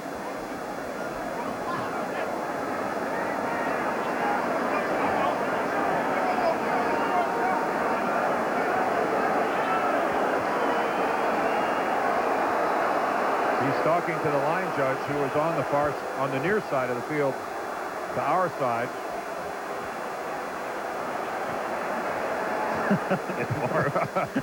Earth to Mars. Prior to the snap, number 88 of the offense, false started. 5-yard penalty, remains 3rd down. Pete Metzelaars. Yeah, it was from the far side, from Marv Levy's vantage point, so there's no way that he could see Metzelaars flinch. That was before the ball was snapped, so it would take precedence over anything else that happened. But flinch he did. Metzelaars is in the lower right there. That's really all it takes. When you're in a 3-point stance, you're not allowed even that much movement. And again, it was the showing of the blitz on the part of the Steelers. Cornell Lake up there from the safety spot, and that brought about the blitz. Call it cruel, call it inhuman, but it is the rule. 3rd down and 6, 9:40 to go, 3rd quarter. Steelers 16, Bills 10. Kelly stays in, and the pass is incomplete. Russell Copeland was there, covered by Ken McKyer. Looks for the flag. That time, a good coverage by McKyer. Didn't get the flag. Timed it out perfectly against Copeland. The blitz was on. McKyer is really playing it really close. You can't see McKyer. He's to the left. There he is, 24. Now watch him here. He comes in on Copeland. Boy. Makes contact and makes it low, but times it well enough that he doesn't get the flag. And I think Marv Levy's not happy there wasn't a flag. But he's also unhappy. I think he wanted to know about that, the call on Metzelaars. He went up to the head linesman and said, "Who called that?" Here's Moore to kick. Rod Woodson back to receive it.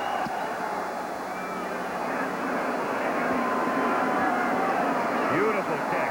49 yards to the 26. And Rod brings it back to the 31.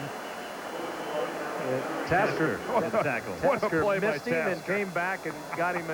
Flag is down, but that was a great play by Tasker. Two guys are trying to block him, Frank. 2 guys are assigned to him. He beats the 2 of them, gets all the way down there, disrupts it, misses, knocks him to a knee, and then comes all the way back and gets in on it again. He makes that annual trip to Honolulu. You better believe it. We'll be seeing him over there, I'm sure. You bet. There was no foul, no illegal hands on the play. 1st down. Where are we staying over there anyway? Some of the guys will be at the Holly Kalani. 9:20 was wonderful to watch. I think she'll be around. Yep. Pittsburgh, 1st and 10. Set up the screen to Barry Foster. Rumbles for the 1st down up to the 44-yard line. Boy, Neil O'Donnell paid the price for setting up a screen, and he knew he had to hold it. Well, Barry Foster earlier, got chopped. He's got a target on him. Yep. Barry Foster, that he's in very delicate condition. And Barry Foster kind of got knocked off balance trying to get out to get into that screen and forced O'Donnell to hold the ball longer than he wanted to, and Cornelius Bennett has a free run at him. Nice work by O'Donnell. 8:40 to go in the third quarter. Pittsburgh with the ball on a 6-point lead, and Barry Foster runs into Bruce Smith and the company up at the 44-yard line. Jeff Wright among those providing the company. Second down to 9. The crowd has quieted somewhat here at Three Rivers Stadium. They were really into it in the first half. Keep in mind here with 8 minutes and 15 seconds left in the third quarter that the Steelers have yet to score in the third quarter all season long. You can go get your hot dog at halftime and not come back until the start of the fourth quarter in a Steelers game and not miss a whole lot. Second down to 9. And the catch is made up at the 50-yard line.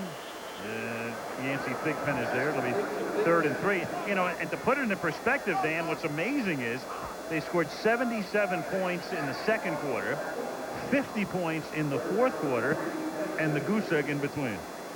Well, they are slow starters coming out of the locker room. They've only scored 23 points in the first quarter. Sounds like they're not getting out of the locker room. Yeah, you talk about spreading that over 9 games, and you look how long it's been back to the 42 Lions. And that was only an 11-game season. Didn't they have some ridiculous number, like they only scored 30-some points all year or something? Yeah. 38 all year. 3rd and 3 here from the 50, and O'Donnell gets smacked as he throws it out of bounds. And the smacker was Mark Maddox. I'll tell you, I think that'll be the last time you will see that. About 3 shifts and then a motion, and nobody on Maddox, and he almost kills your quarterback. A lot of double movement, looked like the Dallas Cowboys back in the 60s. Maddox totally unheated, comes right between a couple of blockers and just smears the quarterback. I'm surprised Neil O'Donnell is still in this game the way it started. It looked like on the very first series that he wasn't going to make it. He's hung in there. Here's Mark Royals, the master of planting it inside the 20. And for some reason, a fair catch is called by Jeff Burris. Well, that's a rookie. They keep saying it's a rookie mistake, but I mean, the guy, you know, went through college, returned punts there as well. Really no excuse. Fair catch at the 6. Welcome to another Monday Night Football 25th anniversary moment brought to you by Southwest Airlines. It's just plain smart to fly Southwest. Dan Rooney, the owner of the Pittsburgh Steelers, the son of Art Rooney, the legendary Rooneys of Pittsburgh, not only the owner of the Steelers, but Dan among those looking very seriously into purchasing the Pittsburgh Pirates as well. And Ralph Wilson, the owner of the Buffalo Bills since their very first day in the American Football League in 1960. Here's Jourdain up to the 9, and in terms of owners, two of the very great guys. Rooney, a name synonymous with the National Football League, franchise formed back in the 30s by his father, and one of the great people, his father, Mark Rooney, as his son Dan. And Kelly gets sacked, the ball is loose, and it's a touchdown. Gerald Williams with a TD. Rod Woodson created it. We talked earlier about the success of the corner blitz and how there's no way to defend it if it is timed properly. Again, Woodson's lined up in the slot, and he times it beautifully, comes right off the corner, right in Kelly's face, and that's a Pittsburgh touchdown. He is one of the most disruptive players you'll ever find in this game. He comes right in from the right. Jim Kelly never sees him. So what has Rod Woodson done tonight? He's intercepted a pass, run it in for a touchdown, knocks the ball loose, and Gerald Williams gets the touchdown. A pretty strong night for Rod Woodson. I'm sure Woodson just came on his own. He probably had a man coverage. He probably was in the coverage. That one was just a delayed blitz by Woodson. He took the risk again. He does it so often. And great athleticism. And he is so... Oh, here's Pittsburgh. Look at this formation. They're going to go for 2 because they are up right now. And Buffalo's taking a timeout. Yeah, by 22-10. And Buffalo said, well, wait a second. That's their first charge, team timeout. The Chicago Bears, we saw that first with them, didn't we? Like that fire drill out there. Defensive timeout before the conversion when we come back. 2 defensive touchdowns tonight Three field goals by Gary Anderson, and now the conversion attempt, and they're going to do the same thing except to the left side. It's only the second time that the Steelers have attempted a two-point conversion, and this play is whistled dead before it begins. Well, I think the Steelers were offside. It looked like Duval Love, number 67, was dropping back into pass protection. He was one of the guys who was moving. Prior to the snap, false start by the offense, number 67. 5-yard penalty, retry. I think you might think about kicking the ball here. Yes, I think so. Here comes Gary Anderson. There's Love, number 67, and of course, who's he lined up against? Yeah, Bruce Smith. That'll make you get a good jump. Yep. Duval, poor Duval. That's the lament of the offensive line. Sure it is. You know, Dan, it's the only time you get your name mentioned, but we talked to Bill Cowher about him last night. He said he's having a very steady, solid, outstanding season. Came to Pittsburgh from the Rams in '92. And Gary Anderson boots it through. And Bobby April paces the sideline as the Pittsburgh Steelers add one and now lead at 23-10. Let's go back and take a look at Rod Woodson's play. Here's Woodson right here.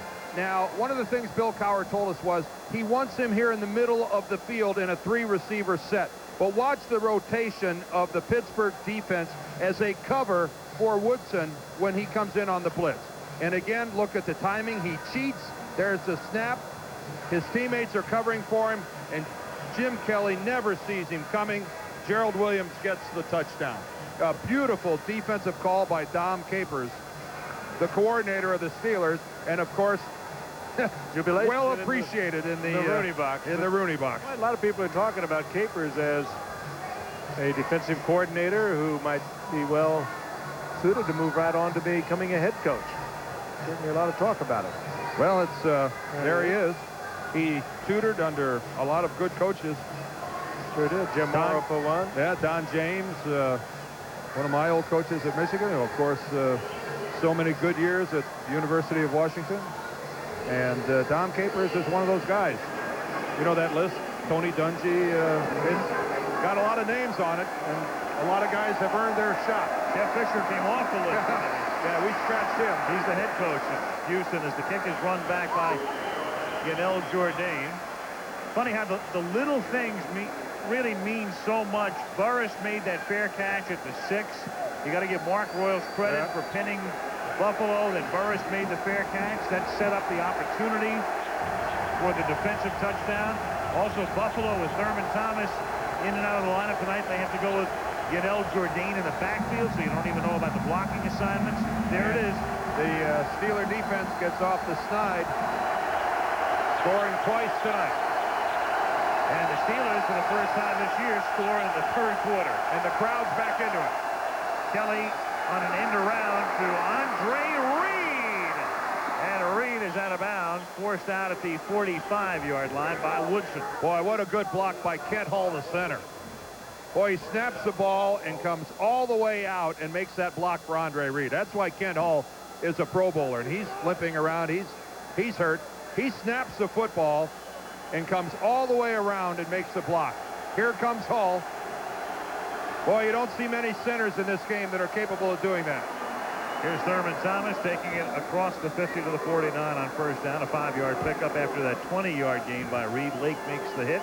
2nd and 5. Bill staying with their hurry-up offense.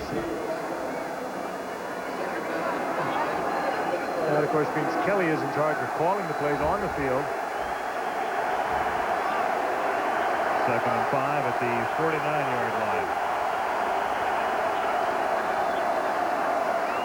Thomas to the 47. One other note, Gerald Williams with that touchdown, number 98 of the Steelers. Here's a guy who's been toiling in anonymity until tonight. He's been a Steeler since 1986. Doesn't get a lot of acclaim. His first ever touchdown. In the last 5 years, he was a nose tackle. 3rd and 3. Kelly throws. Reed makes the catch, and it's a first down at the 40. Spun down by McKyer. That's the thing, the beauty to watch when this offense is functioning. Well, this offense has actually scored more points than the Pittsburgh offense.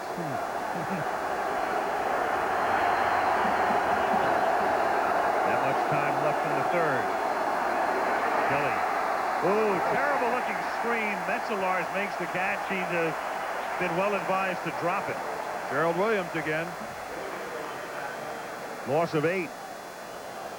Even though the Bills came back just before the half, you still had a sense that the physical part of this game was all in the hands of the Steelers, and you got a good look at it there, just smothering the screen and Metzelaars. Well, again, I think it might be a lack of respect for Buffalo's deep outside passing game. They just don't fear it. 2nd and 18. John Fina was, what was he doing? It's a good move, whatever it was. That was the slowest false start I ever saw. It was so slow it wasn't one. Thomas takes it to the 43. Perfect. That's how you get away with it. You come back so slow that you act like you meant to do it. Classic. A little hysteria there. They were running out of time on the play clock, and Kelly, I think, probably just called a quick draw to get the ball snapped before they drew the penalty. 3rd and 13 now at the 43. Pittsburgh leading by 13. Steelers rush 4. Great job by the secondary, and then Kelly has to throw it into the down marker. 4th down. Looked like he was in a dunking contest. he hit the marker, and somebody drops into the pool. Bullseye.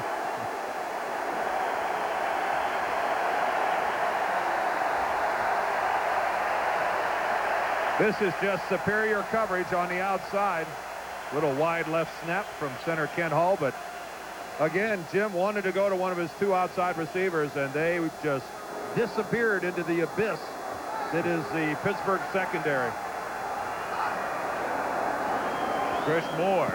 Like it? I like that. Yeah, we got it. And it's fair caught at the 18 by Charles Johnson. So 3:35 remains now in the third. Kelly just shaking his head, and the Bills down by a score of 23-10. Well, we go to the Astrodome next week. 2 teams who have really come upon rough times. The Giants have lost 7 straight after winning their first 3. Lose late in the game yesterday to Arizona. And the Oilers with a major change today. Jack Pardee is out. Kevin Gilbride, the offensive coordinator, is out. Jeff Fisher is in, the head coach. And when Kelly came off the field, he and Marv. Well, they went with the hurry-up offense. He was one to call the play. He looked like he was mad at the route that his one particular receiver had run. Yeah, I don't sense that he was actually yelling at Marv Levy about something that Marv Levy did. Yeah. Cam Morris, meanwhile, takes it out of bounds after a gain of about 8. Frank, I think your perception of that is absolutely correct. Well, you could see right after he threw the ball and threw it away, and you could see. Then he came to the sideline, and again, our producer found this shot. Kenny Wolf talking to Andre Reed, who obviously had run the wrong pattern for him, and he tried to explain that to Marv Levy. And Reed probably saying, I missed the call. When you call it at the line of scrimmage, sometimes you're going to miss it. 2nd and 1. And the important thing to remember at home, it really might not have been any of that. I think it was that. Here's Morris to the 30. That's a first down. And then again, I mean, it's such an amazing thing about sports and about football. I mean, Kelly to Reed, it's like Rodgers and Hart. I mean, they've been together for so long. They've connected so beautifully. We've documented it, and yet you do have instances, even after all of these years, when you've got problems. Oh, yeah. Well, you have a lot of it in this offense, particularly when you're playing away from home. The noise and the crowd senses you're trying to change plays. They're watching the play clock tick down. They start making louder noises, and sometimes it's tough to communicate. 1st and 10 at the 30. 2.5 to go in the third quarter. Van Morris. And he is written down by a trio of Bills. Bennett, Patton, flag down.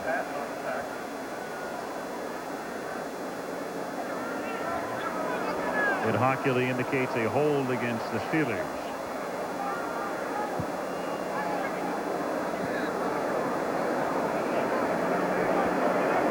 Jim Kelly plays that position like a lineman. Quarterback, he is one tough guy. Holding by the offense, number 88. 10-yard penalty. Repeat first down. Well, he's one of those quarterbacks that's big enough to play linebacker or He hangs out with the guys, too. He's over there talking a moment ago. You saw him talking to his center, Kent Hall. He's trying to keep this football team together. They still have a shot, even though they're down 23-10. Marv Levy had one of the classic lines yesterday. Some people are thinking that Jim Kelly is an old 34, and Marv said he was an old 26, but he's not an old 34. I'd like to know where he found the fountain of youth. 1st and 20.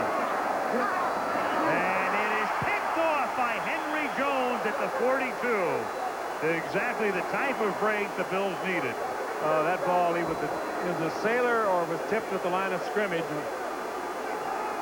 That was a real flyer right into the arms of Henry Jones. And yeah, Barnett got a finger on it, and that just changed the trajectory of the ball intended for Johnson, I believe, and overthrown, and Henry Jones was right there. Boy, that's good work by Barnett. Just an instinctive reaction. You throw that arm up there every play, and that's why you do it. Every now and then you get lucky. You make contact, and you get a big play that, whoa, does your team ever need so desperately. At the 42, here is Kelly. And the catch is made over the middle, and a pickup of about 5 as Billy Brooks makes the catch. Neil O'Donnell, meanwhile, in his career has thrown 177 passes now in Monday night games, and that's the first interception we've seen. And it's not his fault. Yep. You just have to credit Barnett with making the play. It won't be long before Kelly is going to come right back to Andre Reed. 2nd and 4. A minute 35 to go in the 3rd quarter. Comes the blitz. And it was Gerald Williams across the line. Yeah, but Fina's clear. Fina's dropping back in there as well. It's going to be a question of who the officials interpret was the first guy to move. False start prior to the snap by the offense number 70. 5-yard penalty. It remains 2nd down.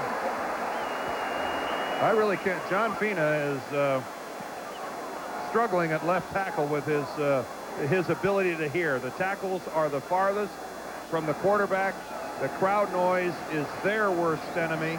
It doesn't look like that far, but believe me, he has trouble hearing the quarterback when he turns his head.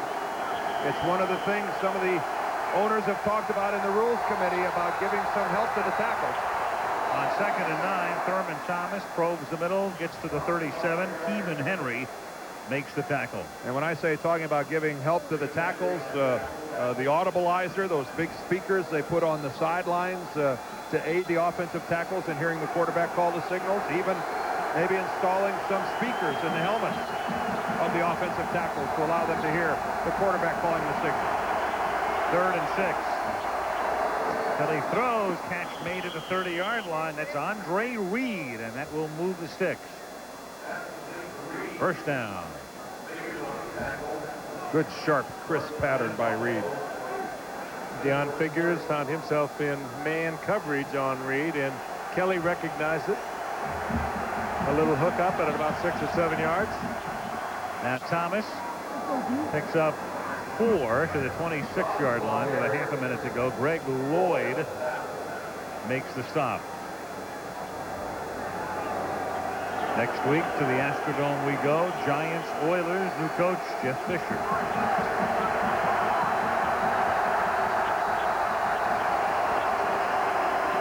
Here's Reed on that end around, and he's got the 1st down, and Andre is out of bounds at the 11-yard line. A marker is down at the 21. Billy Brooks and Deion Figures, and it's a hold on Brooks. Yeah, I'm not surprised. I was surprised the flag didn't come from nearby, but they were locked up pretty good. Billy Brooks had his arms out. Hockley calls it from clear across the field, but I think it's pretty legitimate. He had him tied up. Boy, and Jim Kelly is arguing vehemently, but I think once we see this replay, you'll see that it's a hold all the way. Holding by the offense number 80. 10-yard penalty, repeat 2nd down. Right there is Billy Brooks, and look, he's got the jersey of Figures grabbed and forces Figures to spin all the way around to get out of it.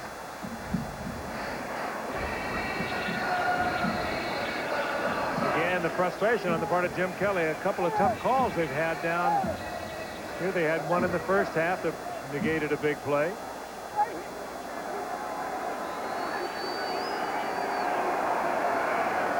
And this one negates a first down inside the 15. That really hurts. It's really a difficult task. You don't want to say impossible, but maybe the most difficult block anybody on the field has to make is a receiver out there locked up one-on-one because of how long he has to hold the block. The reverse is coming from clear across the field. That's a block that Brooks has to hold for 5 or 6 seconds, and that's extremely difficult to do. You're also on the end. You're very open. Everyone sees you. That was called from clear across the field. One-on-one, out in the middle.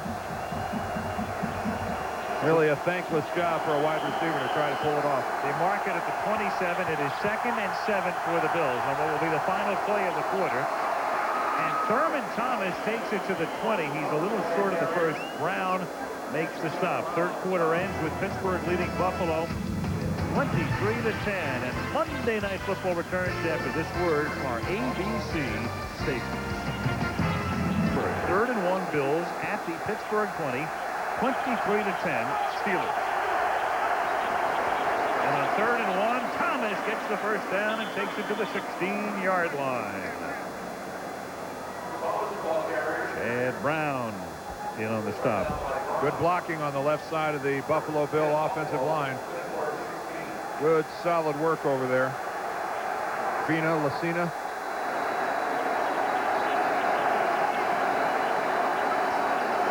First down, they give it to Thomas again.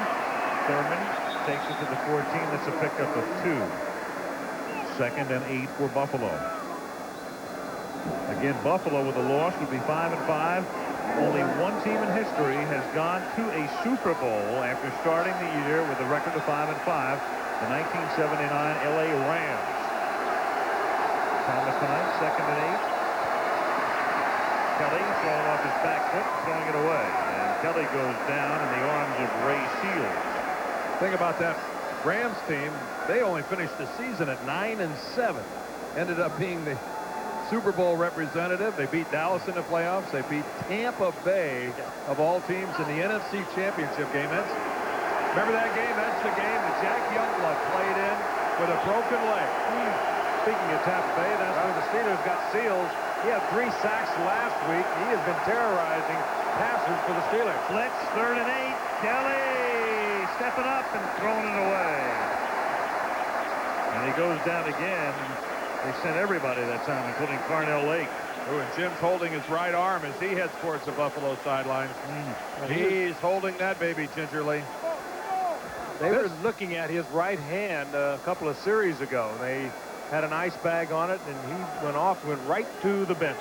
This Pittsburgh secondary has played one fine football game up to this point. They have really been smothering the Buffalo receivers. This is a 32-yard attempt for Steve Christie. Adam Lingley snaps, Frank Reich holds. He made a 52-yarder early, and for the first time this season, he's missed a kick. It's blocked, and Pittsburgh will take it at the 27-yard line. They are excited in Pittsburgh. They should be. They're a good football team.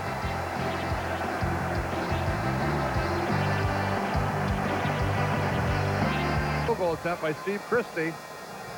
Pretty big statement by a pretty big rookie. You know, they did it at the line of scrimmage. He's 6'2". I think the trajectory was bad off the foot of Christie. He didn't get much penetration. You're right, Frank. He didn't get much penetration. He didn't jump very high. And now the Steelers oddly go to the air on first down in a situation where they're up by 13. Marcus Patton got a hand on it at a time when you would think they would be using a lot of the clock. Meanwhile, here was Kelly going at it with Jim Schaffner.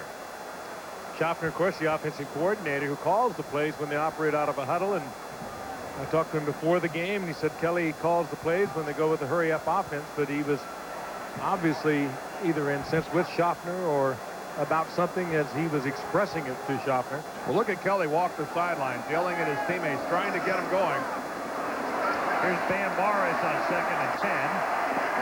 And Bam is taken down up at the 31-yard line after a gain of 4 by Cornelius Bennett. You know, there's something about Bam Morris that when you think of a big guy named Bam, that he makes a lot of people miss. He's got pretty nimble feet. It's one of the first things that Bill Cowher talks about when he discusses Bam Morris, is the guy's agile. The guy is more than just a power back that just slams it in there and moves the pile. Yeah, we asked him why a third-round draft pick, why they waited that long, because he has played superb football since Foster's been out. And maybe Cowher said it was his speed, 4.6 for the 40. He wasn't whether it was defined whether he was a running back or a blocker. Darryl Talley went limping off. O'Donnell on 3rd and 5, throwing incomplete. Stone looks around for a flag.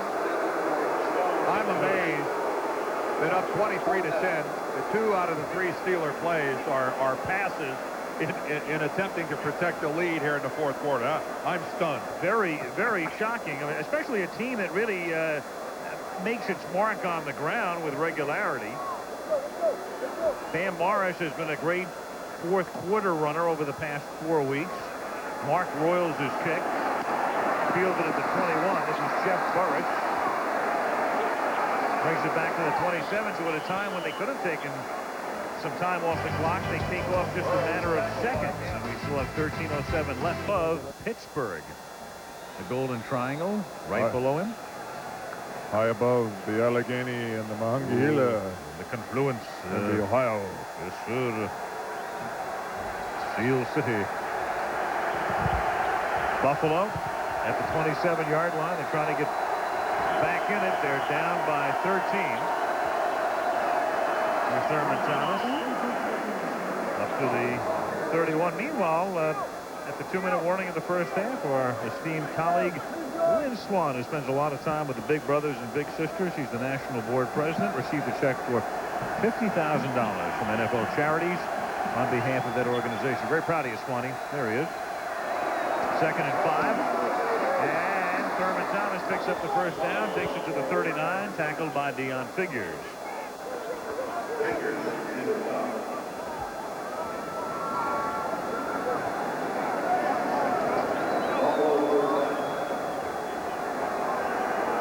Jim Kelly, well, it's been that kind of a night last series. That was a big shot Ray Seals put on him.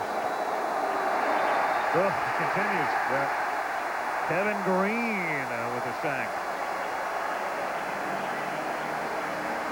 Kevin Green, the longtime Ram, opted to sign here, has found a home in Pittsburgh, and he loves it, and the feeling is mutual. Well, you know, the Bills made a mistake there. They think that Thurman Thomas is going to be able to keep Kevin Green from getting to the quarterback. Kevin Green has to be treated the same way you treat a defensive end. You really can't ask Thurman Thomas to block him. It's not going to do it. 2nd and 18, and here is Thomas. And he doesn't get much back. Maybe 2 Figures comes up to make the tackle. When you make it, you can ask him, but he's not going to do it. No, and he can't do it. And they had him hooked up with Green. That was Green's 2nd sack. The Steelers have 6 sacks tonight, and very quietly, they lead the National Football League in sacks. That's 35 sacks for the Pittsburgh Steelers. I think the Cowboys are 2nd with 31. 3rd and 16.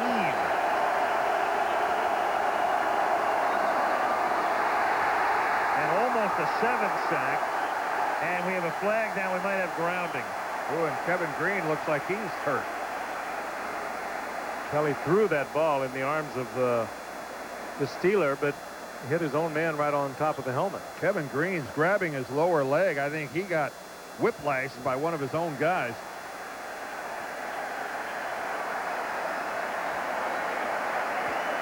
Ed Hockley is the ref.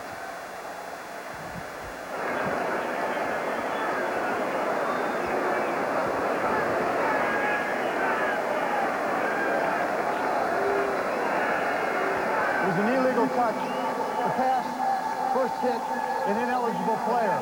That foul is declined. There was also intentional grounding by the offense. That penalty is accepted. Loss of down, 10 yards. That's the tough one. You lose the down with it. You see Kelly, he was trying to throw it away. Hits his own man with it. Boom. Hits Glenn Parker, I think. And the ruling there is that Jim Kelly had not left the pocket. He may have retreated, but he was still between the offensive tackles, which technically means that he is still in the pocket. Thus, he is not afforded the luxury of throwing the ball away without a penalty. Well, and there's concern now on the Steelers sidelines as they look at the left leg of Kevin Green. And here goes Buffalo again in a 4th and forever. Yep.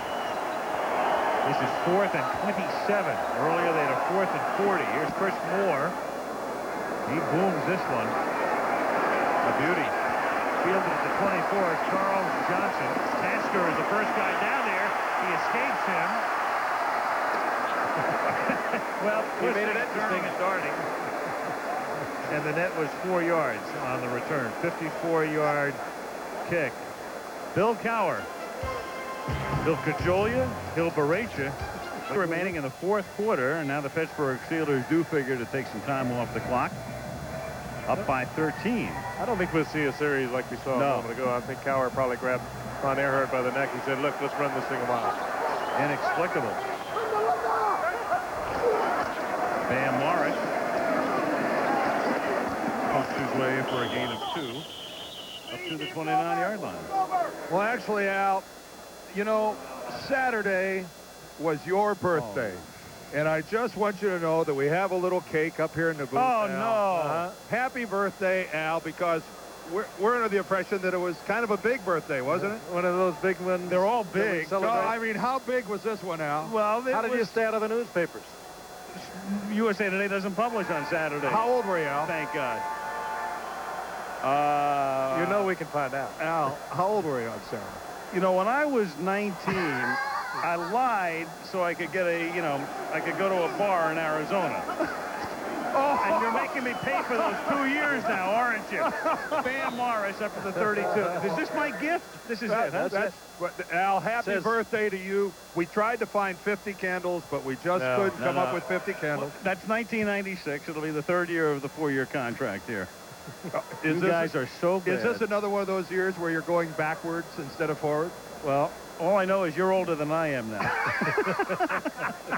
Happy birthday. You guys. Happy birthday. I love you anyway.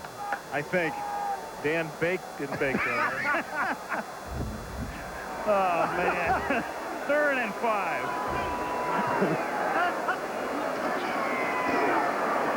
Here is O'Donnell. And that's incomplete. Andrea, I need some napkins. I've got frosting all over my microphone cord. I know one thing. I'm still a lot younger than Marv Albert. Fourth down. Who is it? Ah, boy. What lengths we won't go to for a laugh. Right.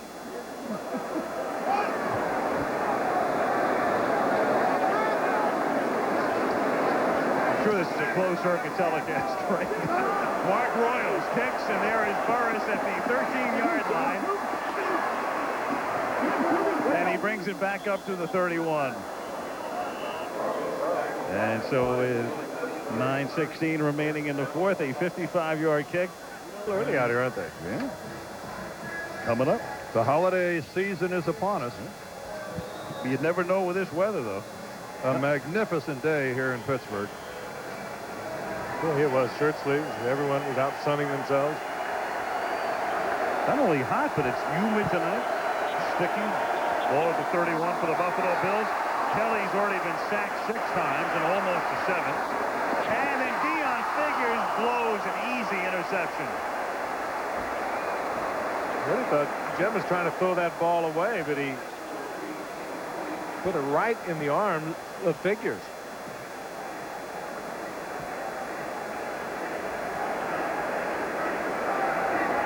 That ball just looked like it just got totally away from Jim Kelly. His body language, everything was aimed towards the sidelines and throwing the ball away, and it just took off to the right. Very fortunate for Buffalo, it was an interception. 2nd and 10 at the 31 as Kelly fires, and Reed finds the open space up at the 45, and that's a 1st down. Tackled by McKyer, 14-yard gain. If this is anything like the old Buffalo Bills, down 23-10 with 8 minutes and 45 seconds left to play, nowhere near an insurmountable deficit. Nowhere near that. But it just doesn't feel that way. I think we'll find out in the next 8:45 whether they are like the old Bills. And Andre Reed juggles and never had possession. Incomplete. Never had control of it. Kelly gets hit again. Greg Lloyd drilled Reed, and Gerald Williams ran into Kelly. Kelly came into the game with only 19 sacks. He's up that number considerably tonight, but there have been so many hits on Kelly. Well, He'll sit in the pocket like no quarterback you've ever seen. Couldn't have thrown it any better. Couldn't throw it any better, and he got hit, as he does so often. And Andre Reed proves that he's human. He looked downfield before he caught the ball. 2nd and 10 as Kelly dumps one to Yonel Jourdain. Tackled by Dion Figures. And a good open field tackle by Figures. So 3rd and 7, 8:10 to go. Buffalo down by 13. There it is in the second half. Buffalo with 3 times as much yardage, but the difference is tonight in the game, the 2 defensive touchdowns for Pittsburgh. 3rd and 7.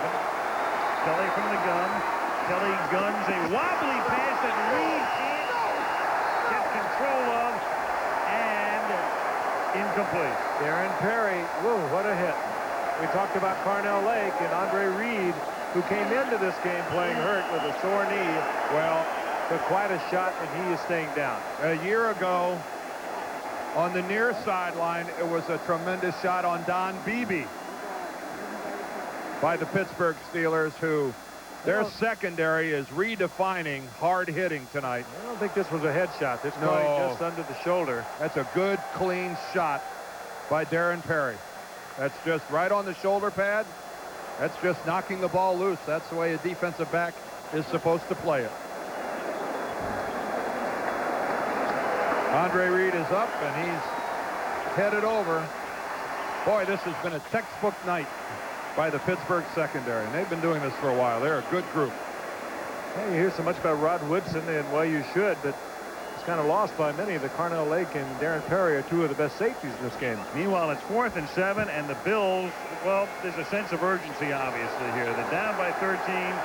They're 0 for 6 on 4th downs this year, and they are compelled to go for it. Well, it's not often you can sit in on one play, middle of the season almost, and watch a season maybe ending. It's aggressive, though. You're only 2 scores down, and there is 7:45 left. This is very aggressive by Buffalo. But they're minus Andre Reed. He's out. Tasker is in. They have to get to the Pittsburgh 44 to convert.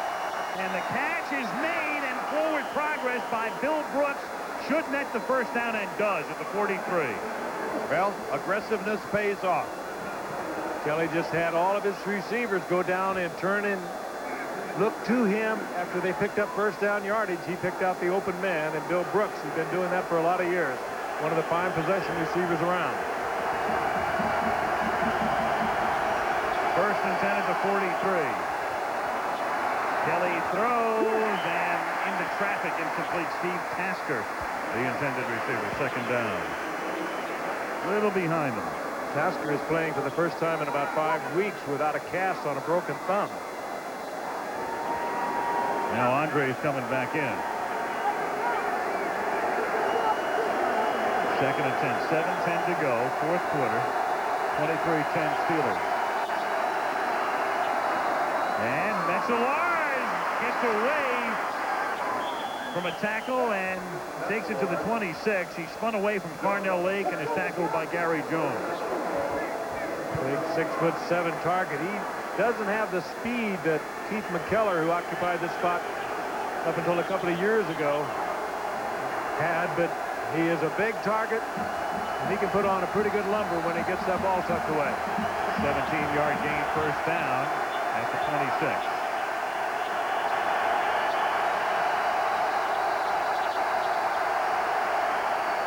Of all time.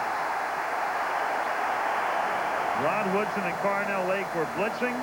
They couldn't execute, and it cost them 9 yards. And with that crowd so noisy. Running out of time, there's no way you can change the play at the line of scrimmage. He had no chance. Well, it's supposed to be a delayed handoff, and Jim Kelly just not able to get the ball to Thurman Thomas. I don't know if Thomas was too close to the line or Kelly was too deep. Bad looking play. Yep. Kelly on 2nd and 17, and nearly picked off. They say incomplete.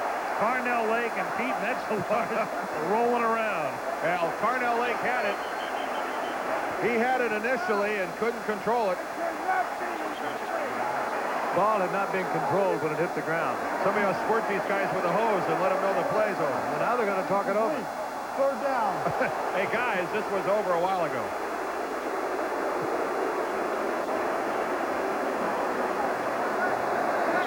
Carnell Lake had it. The ball initially, well, Metzelar's had it. Yeah. You're right, Metzelar's had it first, then Lake's got it when he's on the ground, and then it's, once it touches the turf, it's a moot point. You're right, Metzelar's had it first. Lake had it second, the ground had it third, and that's the end of it. Well, I don't think there's any question. We're in a 2-down situation, 3rd down at about 17 now, but Bills can think about getting half of it, but they are going to go also on 4th down. 6:07 remaining. Pittsburgh leading by 13. Here's that corner There they come again. Woodson comes from the side. Pass incomplete. 4th and 17. Jim Kelly is taking a pounding tonight. This guy is redefining the toughness required to play quarterback in the NFL. How many times has he taken big league shots standing in there, delivered by that guy's defense, Tom Capers, from the top? Again, it's Rod Woodson on the corner blitz. That one not as violent as some of the others, but another big 4th down play. 4th and 17.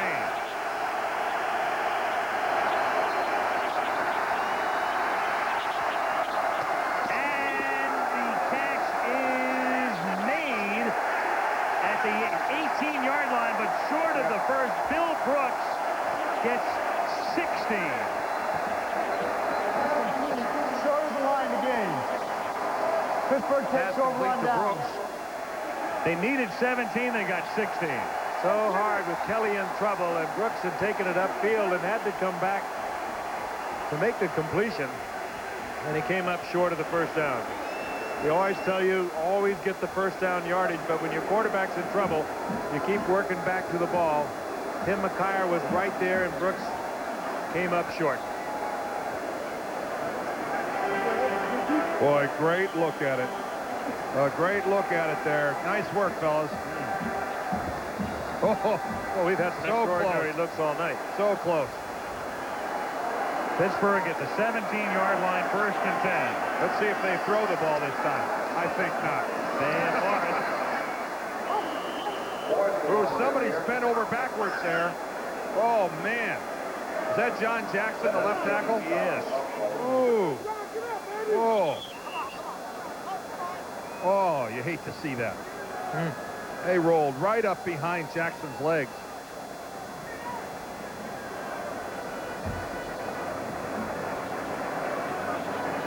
Boy, one of the fine left tackles in the NFL. There he is right in the middle of your screen. See him there to the right? And now there he is right there, caught with both his legs underneath him, and then he's being pushed back by Mark Maddox, not aware that he's caught. Now sometimes it scares you. Sometimes it scares you more than it hurts you. Let's hope that that's the case here with John Jackson. Justin Strelzik comes in to take his spot. The Steelers this year have been very lucky along the front. They're 5 interior linemen, and that's a great sign right there. Their 5 interior linemen have started every game this season. Yep. Whoa. I think that's shaking the head, Frank. We talked with him last night at the hotel. He's a good football player. He's a big son of a gun, too. He is big. He said, "Where's the big man?" And I said, looked up, and I looked up, and I said, "You don't mean Deerdorf." No, not compared to him. He used to be big. He's every bit of 6'6", 300 pounds, and right now you can add fortunate to that list of attributes. You know, we weren't talking football. We were talking kids when you came out. 4-year-old, a little 4-year-old. He just loves it. Second and 10 at the 17. 5:25 to go in the fourth quarter. Steelers on top by 13. Morris. You know, we're not going to sing the last rites of the Buffalo Bills because it's not quite a dynasty. They haven't won a Super Bowl, but everybody knows 4 consecutive AFC championships. But all of a sudden, this team right now is leaking more than it has in a number of years. If they lose this game, they are 5-5. The schedule is tough down the line. The team's getting a lot older. And all of a sudden, Buffalo is clearly more vulnerable than they've been in a long time. Well, they lost Beebe. We don't know how long there. He was out because of the concussion. We talked about the 3 Pro Bowl offensive linemen they've lost in the past couple of years. Free agency was not kind to the Bills. 3rd and 4. And O'Donnell throws, and the catch is made by John L. Williams. And even though they don't get the first down there, a key completion, because it forces the stoppage of the clock now because Buffalo's going to take a timeout. But it makes Buffalo take that timeout. It makes them take a timeout. And they only have 1 remaining. Yep. So even though it didn't get the first down, a key completion by the Steelers. Bill Cowher was telling us last night that, you know, it's one of the old cliches now in sports, winning ugly. He said that's what we've been doing. And again, tonight's win, it has not been a pretty football game, but 2 defensive touchdowns, 3 field goals, and they're just a few minutes away from being 7-3. It's been a don't beat yourself offense with great defense. The defense, I've watched them the last couple of games, as we always do, and it's a well-coordinated defense. They have some real good stars on that defensive unit, but they are in such concert together. They've done a fine job with them. But they are, you know, Eric Green's on the bench with a pulled hamstring.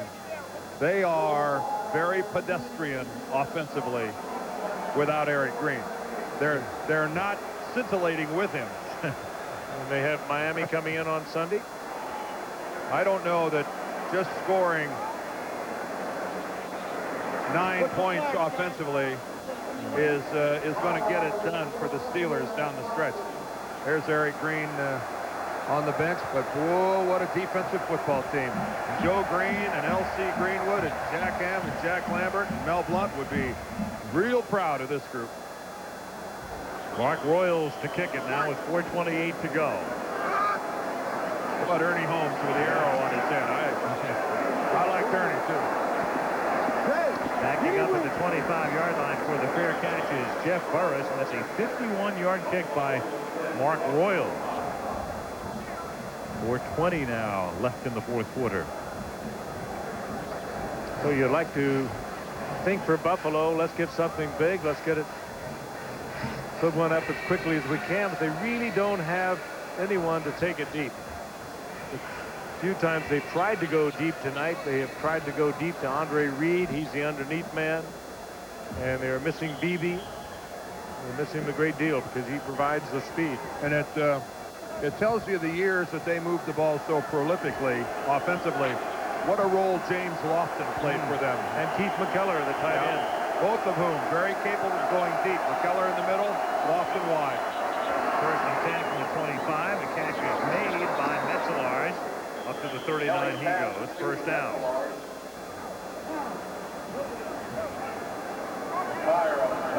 I think Kelly's going to be able to find Metzelaars a lot if he wants to take the time to work on a drive. And the Steelers are not going to, they're going to double cover the outside people. They'll cover him with the linebacker. They have 1 timeout, and they'll get 1 more stoppage at the 2-minute warning, but they're down by 13. Kelly drops it off underneath, but Thomas can't hold it. Second down. Usually sure-handed Thomas, and Kelly laughs. He had a little too much on that for Thomas, too, and he knows it. It's one that Thomas could have caught. But Kelly, under pressure once again, had a lot on it. It was leaving a vapor trail on its way to Thurman Thomas. You're right, Frank. Second and 10 at the 39.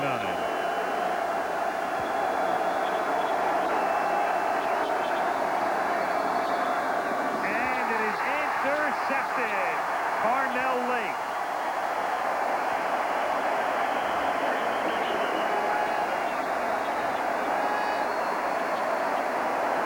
He's trying to find Andre Reed, I think, on a crossing pattern.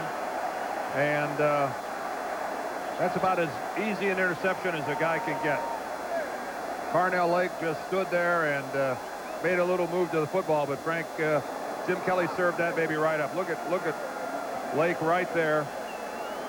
Had to go back behind himself a little bit to get it, but he was just roaming around. Yeah, 6 defensive backs. He's a free man. Yeah. He's just reading the eyes of Kelly all the way. This has been some performance by the Steelers secondary tonight. Yeah, we've watched Rodden Woodson have a great night, but Carnell Lake has had a great night also. Big hits by Gary Jones and Perry. Van Morris wrestled down by Smith and company. I mean, stop and think about it. Every member of this Steelers secondary has been a major contributor tonight. Deion Figures has played a solid game. McIr's come off the bench in nickel. Buffalo takes a timeout. That is their last.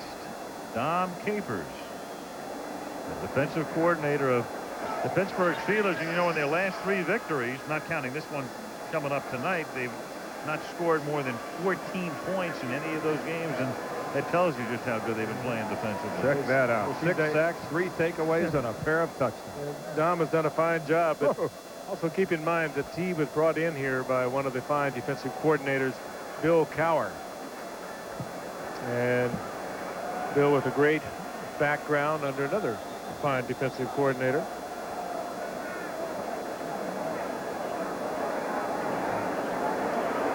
Marty Schottenheimer. Marty, of course.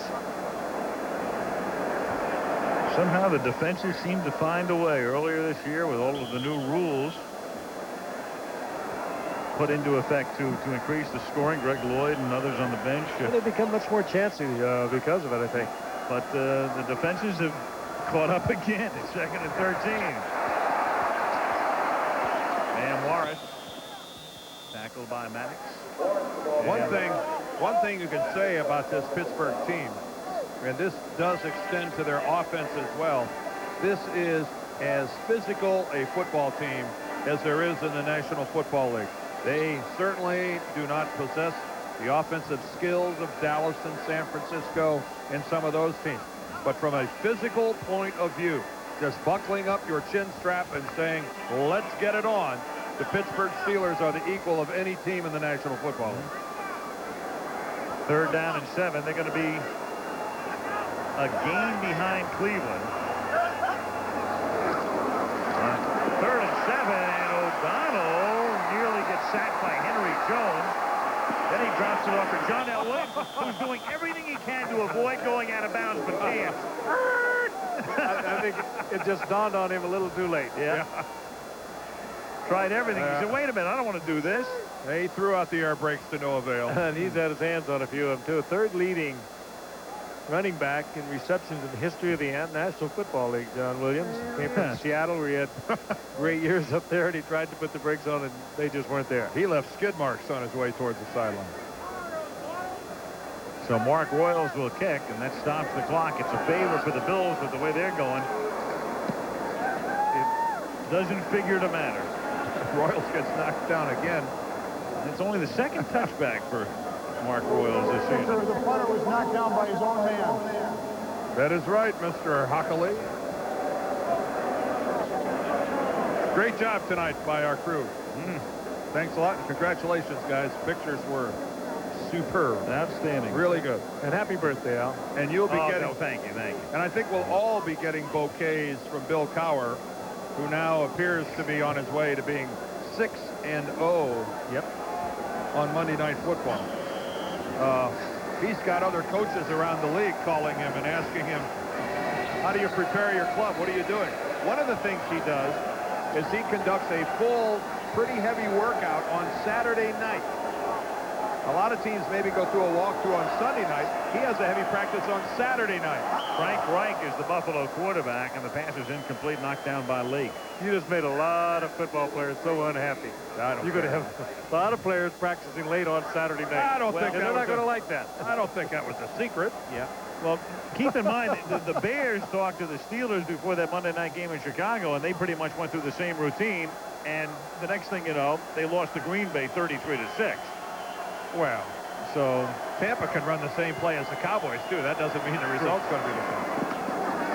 And El Jourdain up at the 22-yard line. It is 3rd down and 8. And the 2-minute warning is upon us. In 3, 2, 1. One thing Tampa never wants to do is see Barry Sanders again. For a guy from Arizona State, he really counts pretty well, doesn't he? Tough night for big Bruce Smith. Hurt his shoulder in the opening minutes of the game. Tried to suck it up and go, but it was not as effective as you probably would expect him to be. And for Jim Kelly, he took some shots tonight. Only last week announced his engagement to Jill Wagoner. I asked him before the game, I said, can I announce the date? He said, thought for a moment, said, no, just tell her I said hello.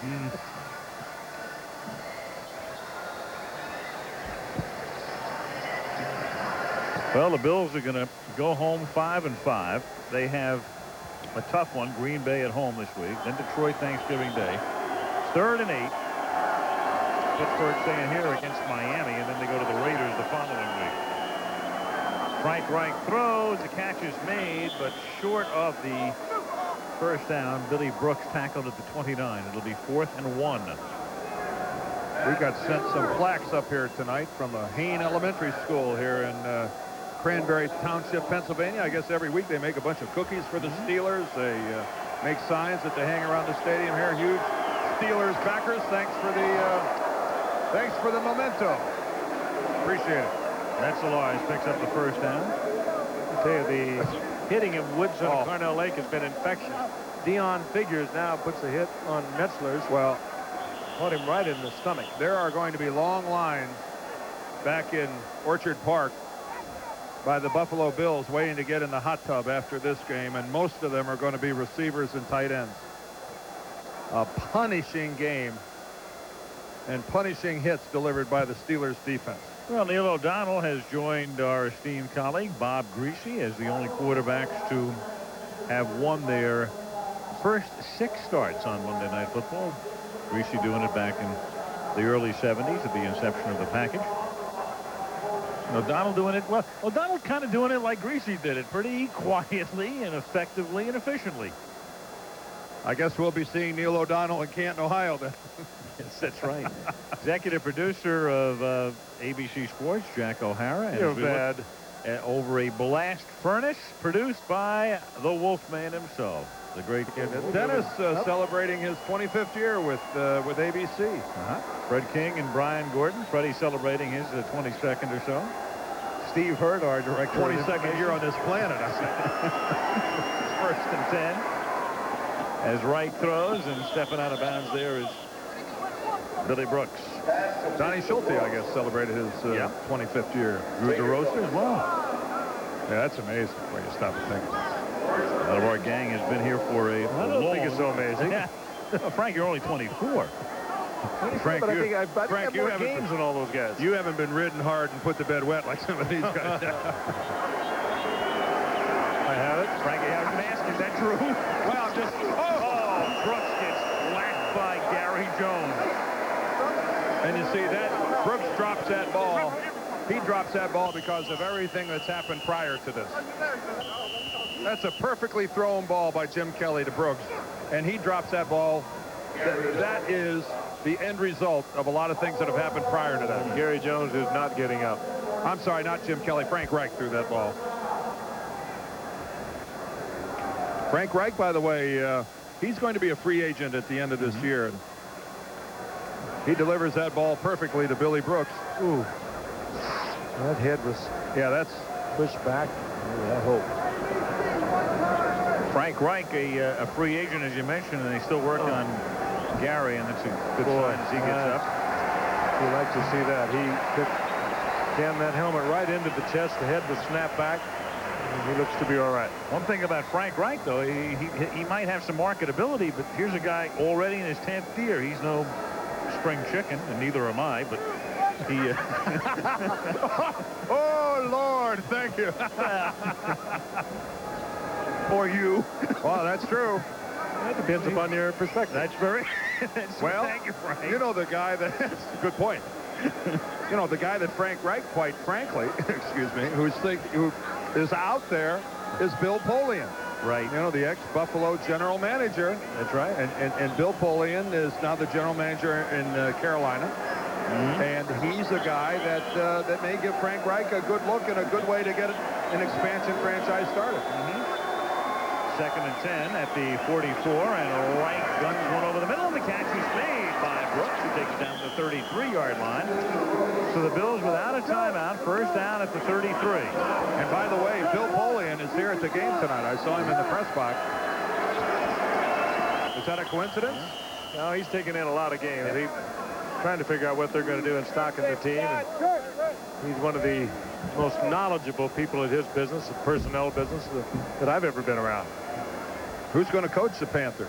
That's the question. They'd love to have Joe Gibbs, apparently, but Joe keeps saying no. Like it's going to happen.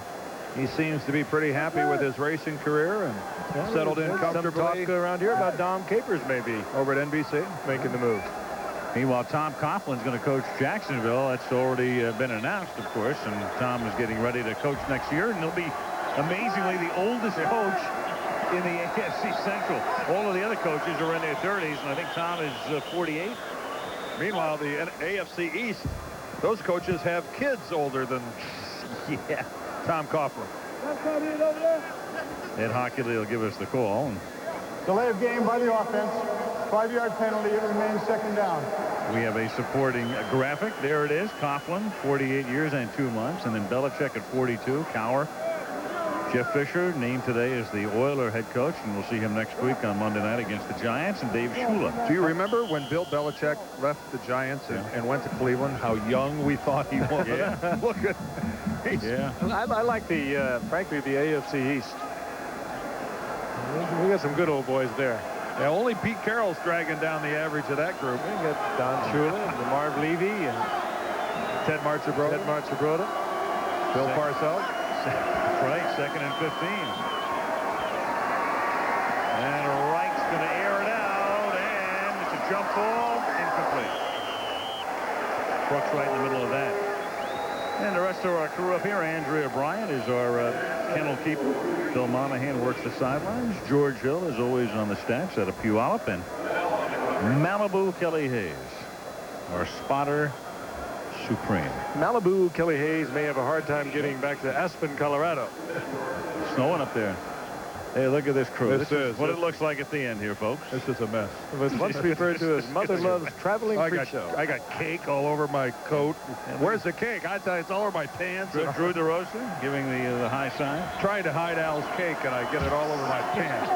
Dry cleaners are going to love that. That's what you get for bringing it up. Wright goes down at the 46. That's 7 sacks tonight. Kevin Green, I believe that's his third. And the Steelers now with 36 to lead the NFL. If that's Green's third, that would give him 10. Mike is trying to get his receivers back. He's ran 3 Hail Marys now. Their tongues are right down to the Look at Tasker. Tasker's only covered about a dozen punts and kickoffs. And Reich, well, he throws, and it's incomplete, and Reich is hurt at the end of the game, and I guess Ed Hockley just gave him the benefit of the doubt. He could have called that grounding. And, well, for Buffalo, that's the way it ends. It's been that kind of night, and that's a very symbolic ending. You admire the heart and the courage of the Buffalo Bills, from Bruce Smith to Jim Kelly to Thurman Thomas to the guys trying to play hurt, the guys trying to battle back. Look at that. There's John Jackson. If the Buffalo Bills and their Super Bowl run is over, if it has come to an end, I congratulate them. They played in a game 4 separate times that most guys played in this league never got close to. And whether they won it or not is inconsequential. Reich is up and walking off, and that's a good sign. And Kelly and the Bills head home with a mark of 5-5. Steelers go to 7-3. Pittsburgh wins at the final score. Pittsburgh 23, Buffalo 10. Talk to you next Monday from Houston. Until then, Al Michaels, Frank Gifford, Dan Hero, Lynn Swan. Good night.